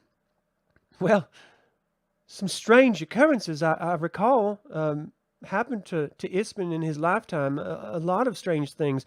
I seem to recall him telling a story about sharing a campfire with this befuddled old man. He referred to him as a wizard robes, his sort of mouse-colored robes, and he seemed to be regularly forgetting his hat for some reason, which, it's just one of Ispen's stories, but ultimately, you hear this loud yawn come from the back again. Get on with it! She's like, well, when he woke up, the man was gone, and it struck him as something rather strange, because there was no marks of him ever having been there in the first place, and he always remembered what the old man said. He said that in times of darkness, she starts getting emotional, sometimes you have to just look up at the stars and let them guide you. It's not as funny as some of yours. And she sort of sits down and buries her head in a drink, and Becklin stands up. To Ispen! To Ispen. To Ispen. Who's the naysayer in the audience for real? So as you look around, you actually see this gentleman right here sitting down in the back, well-dressed, blonde hair. Clearly he's got a sourpuss on. Upset with the whole ordeal of everyone, just heckling. And he just, again, he's just like, takes a drink. Who's going to tell the next boring story? That's it. Left gauntlet, unlock it. Take that gauntlet out, throw it at his feet. He like jumps up and runs back. What are you doing? You got something to say it. Can't take a Back it up joke? with your or back it up with your fists. This is a man's wake. Are you really that undisciplined? Are you really that petty? I'm just here to enjoy a drink. I don't know why you're getting all upset. So tell a few jokes. I thought that's what Ispin wanted, was a few jokes. Your jokes are of a different taste. I suggest you change your attitude. You see him start to look at each of you one at a time, sort of sizing you up a bit. He's like, well, I can see where I'm not wanted then. I'll continue my celebration of him in my own way, at home, with my father. And he gets up and stalks off. You see Becklin come up behind you, picks up your gauntlet and hands it to you. She's like, thank you very much for handling him. That was Baccharis the Younger, Uth Estide. Unfortunately, he rides off of his father's reputation, which isn't terribly good, but he is a bit of a troublemaker here in town. And what was his last name? Uth Estide. Estide. They have a manor here in town, and they've been here for a number of years, but they are not originally from here. Rumors are that they were run out of their last location, but they are Solamnics, and they do belong in Hinterland, and so we deal with it. Where does he reside at? Well, I wouldn't want you to do anything illegal with him. Oh, no. I just feel that we probably just need to get our arms wrapped around him and see why he's so bothered by this wake. Right. Well, he lives in the West Hyde house. Again, I wouldn't encourage you to do anything illegal or untoward because, quite frankly, that would put you in legal danger for doing so. I think you all handled him quite remarkably by getting him out of here, and I think we should probably return to our storytelling and celebration of Ispin's life. I'd rather let the rumors of him walking away from a challenge be enough. Very well. Does anyone else like to share a story? Yalme, may we have another round? And you see Yalme get up, sort of wiping her eyes, gets more drinks on a tray, and she starts going around handling them and sharing them around with everyone else. Does anyone else have any stories they'd like to tell? I will stand up and I will look around the room, and I start with, I met Ispin shortly after my mother died. He would come through Lemesh every once in a while to check on my father and to check on me. He was a caring soul. He was one of the closest friends I've ever had. He would bring me books and he would check on me whenever he had the time and he was in the area. He'll be missed. He is loved. And with the gods, may his soul, and I raise my glass, be commended. Hear, hear. Hear, hear. Take a drink. Does anyone else want to share any stories about Ispin? I'll stand up. No other stories from me. All right. Finn, did you want to say anything? When I was younger, I was visiting my father. I wasn't sure what they were talking about. I was outside climbing trees. I was climbing this one tree, watching this family of hawks. I didn't hear. Just been walking out. Behind me.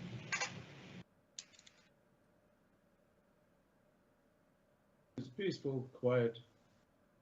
And all of a sudden, he shouts, making this very loud noise. Scared the family away. Sure as hell scared me. I fell down and was very confused. I look up and all I see is this man not wearing any pants. just staring straight down at me. Perhaps he has an MO, apparently. Going around without pants. There's a side of him we're not all entirely aware of. To Ispin. To Ispin. To Ispin. Mark, did you have anything story you want to share? Did you already start one?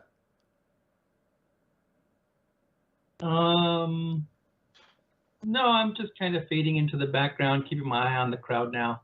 Okay. See if there's any other jerks in the audience. Yeah. Well, the rest of the evening is going to go really casually.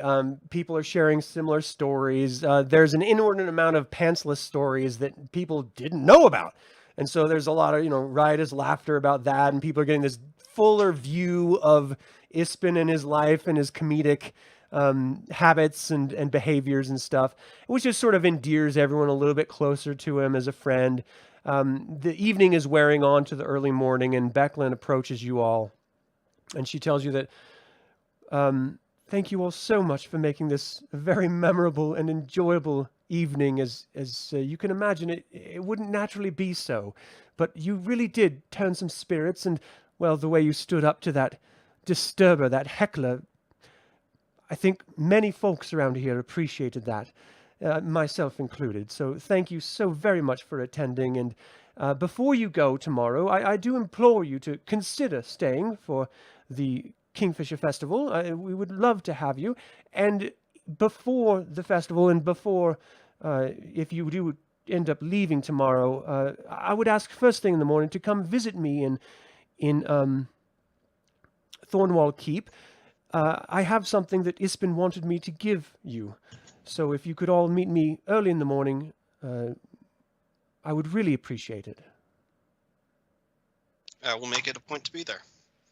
Wonderful. And the festival does sound nice. I don't have any active contracts at the moment. I think you'll enjoy it.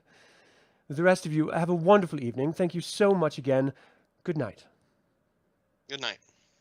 And she leaves the brass crab, and slowly but surely throughout the night, people start filtering off, a little more inebriated than probably planned. But it is a funeral, and it is a bit of a celebration in its own way, and everyone's having a really good time, except for, of course, that one little stinker. But that's pretty much the evening. Is there anything else that you guys wanted to do tonight? Archon's just gonna keep an eye out, see if said heckler comes back with buddies or something like that, just to cause trouble. But I don't think he will. But No. okay, then nah, just talk to the other people attending and whatnot. Get to know them just a little bit, and it's important to make friends with the people that a friend made friends with. Yeah, if that makes sense. Well, as the evening does wear on, you notice that as people start filtering out, musicians start sort of like playing, slow dancing type music, and each of you in your own time has different people coming up asking to dance and just spending a little bit of, celebration time. And you're all very warmed to this town. They're all very welcoming, and except for the one exception that you've met thus far, everyone seems to be very kind, and they loved your stories. And when they do come up to you and, they sort of break the ice by telling you how much they appreciated the humor in your stories, and, how you stood up to that young man. And, if you do end up deciding to dance with them, they just, it's not romantic or anything. It's just, just celebrating and it's for fun. Yeah, and just having a good time. But again, everyone, if you want to, can participate in that way. But ultimately, the musicians aren't very good. Yalme seems to have a penchant for not the best musicians. She gives everyone a chance, basically. And though the music isn't that great, the company is. And it is a very enjoyable evening for those who, well, enjoy fun. If you don't enjoy fun, then you probably don't have a good time. But that's pretty much it for this evening. If you all want to do anything else, let me know. Otherwise, I'll just assume you retire to your rooms eventually and have a night's sleep. Yeah. Arjun would dance a few times, but okay. Yeah. My character's going to actually, when it gets sort of late, things start dying down, he'll go out to the front to the gate is the gate open or closed? It's always open. Yeah, the doors are literally buried into the earth. So Okay, then even I if they will. wanted to, they couldn't close them. Okay, so I'm going to go into the forest and, or not the forest, but into that brush or kind of wooded area. Outside of town? And yeah, and just kind of commune with nature. Like up here? And yep. Okay. So you're out there communing with nature. You find your father. Okay. Are you going to spend the rest of the night there? Yes. Okay. This is Thornwall Keep right here. This is where you guys saw that if you didn't see it earlier because I wasn't sharing the map. But anyway, that's where it is. So the evening passes peacefully. You know, it's only a few hours until morning by the time you guys crash. And so morning does come early and the smells of cooking fish and bacon start assaulting your nostrils, maybe making you sick if you tied one on. But otherwise, it's a refreshing and welcoming smell. Anything you guys want to do early in the morning? What do you want to do this morning?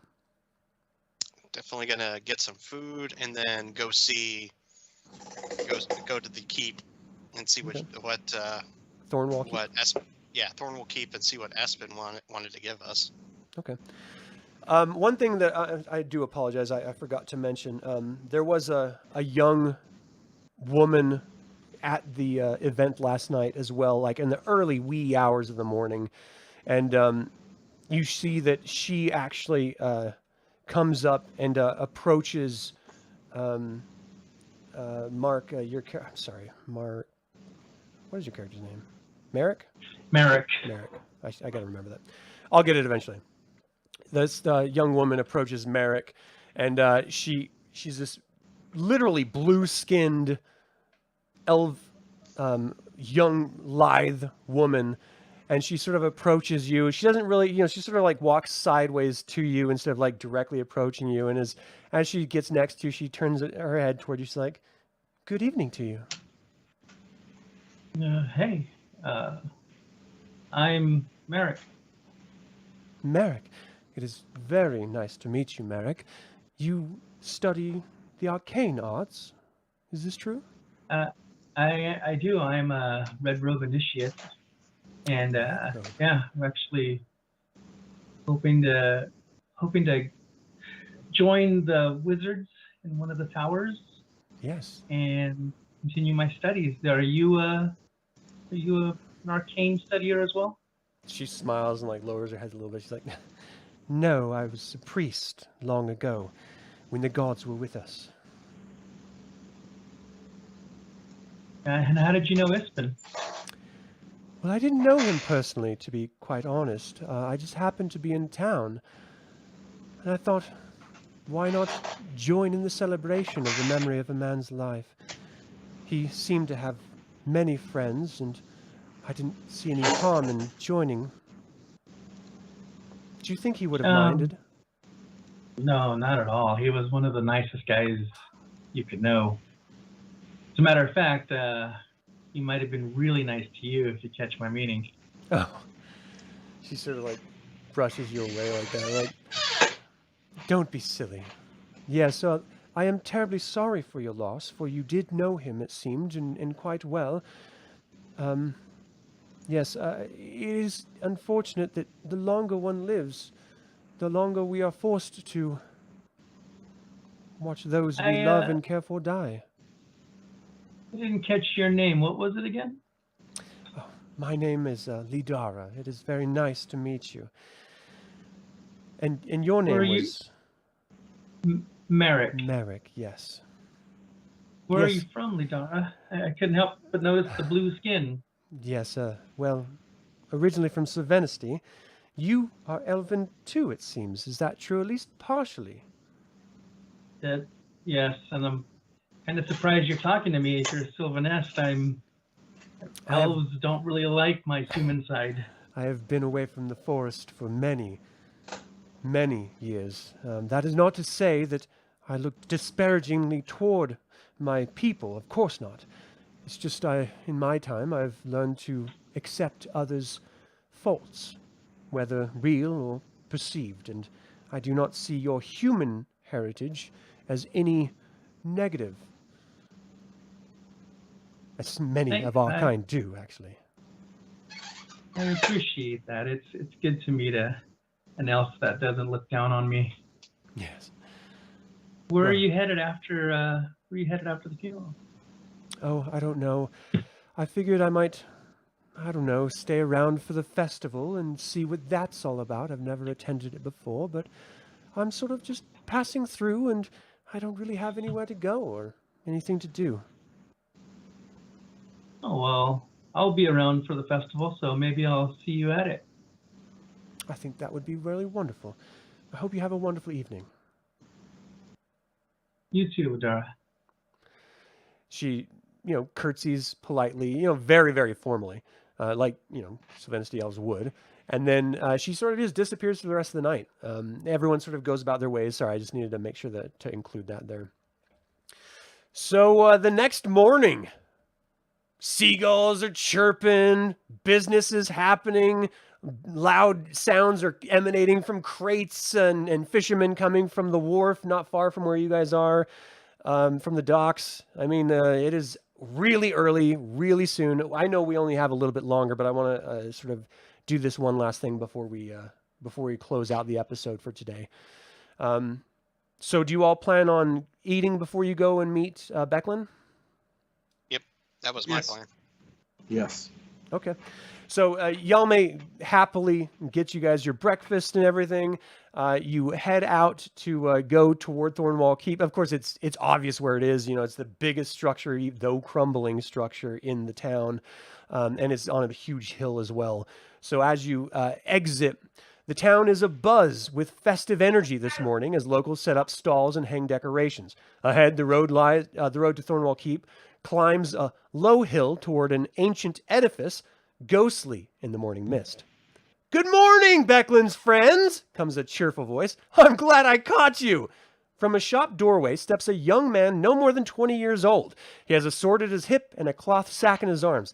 "I'm Darrett, Becklin's student. I hope you haven't had breakfast already."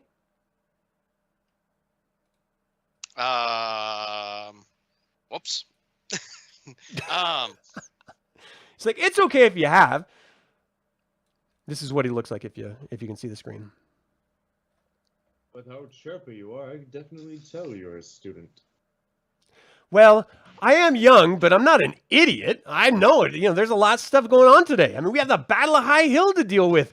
I mean, ultimately, I want to be a part of it. Don't you want to be a part of it? You all look like wonderful adventures. Look, if you want to go with me. I'm here to pick up a bunch of fish pies from the docks. We could talk, and I can go with you all the way to Thornwall Keep. We were headed to Thornwall Keep, yes. Okay, If well, your instructor is expecting you, there's no reason for us to part ways then. yeah, I mean, we're going to be going to the same place eventually anyway. And anyway, it would give me a chance to visit some real-life adventurers. I've been stuck in this town for a very long time, and as you can imagine, it gets kind of boring with the fishermen and stuff. And, if I'm being 100% honest, seeing a bunch of veteran adventurers like yourselves, even though you guys know you're not veterans by any stretch of the imaginations, you're, low level. But this kid is really bright eyes and just really excitable and just, wants to be a part of any type of adventure, clearly. So he's sort of beckoning you, "Come on down to the wharf, it'll be fun." Can I sense motive on him, or can I try to see how sincere he is? Yeah, absolutely. Give me, what would that be? Insight. Let's do insight. Insight. Yeah. 20. Whoa. No, he's seriously sincere. He is just Okay. a happy young man who sees adventures for the first time in his life. And he clearly wants to be trained by Becklin. That's why he's her student. And he sees an opportunity to chat the ear off of some, adventures. So I kind of look to Ulrich and I'm like, this kid talks too much. Well, he's a kid. Something about him is a little odd. I've never seen someone quite so happy, especially about war. I've never seen someone quite so happy about gods. He he pops his head like between you guys. He's like, "I'm not happy about war. The Battle of High Hill is a reenactment. In ancient times, this is way before the Cataclysm, Vogler was habited by Solamnic knights, and they lived here. the Istarian army came and attacked us. And the knights fought them off. And so every year we reenact that battle. It's all for fun, and it's all just a really good time. But, you know, it's not really real battle, but it is fun. I mean, everyone has padded tips at the end of their spears so no one gets hurt. And, you know, it's just one of those reenactment moments. I can tell you something, though. I'm a really good spearman. I don't want to talk out of school or anything, but I can take a few Astarian soldiers before I go down. 100% every time. What about you? Have you ever taken anyone? Yes. Really? Did you watch the death droop into their eyes and they glaze over and the life vanished from them? You are way too enthusiastic about seeing someone die. Well, no, it's just I'm sure they were a bad guy and they deserved it, right? You don't go around hurting good people, do you? Mostly just bandits. Well, then that's good then, isn't it?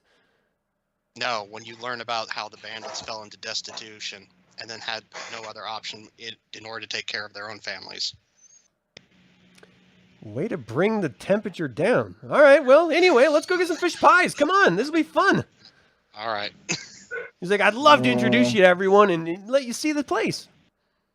Can I, Very well. before we do this, I don't think anybody would notice me doing it, but I'm going to use my divine sense and just see what alignment this kid is, if he's being impersonated, or if he's just want to see if I can detect good or evil from him. Yeah, can you tell me, like, describe what divine sense does? I'm not familiar.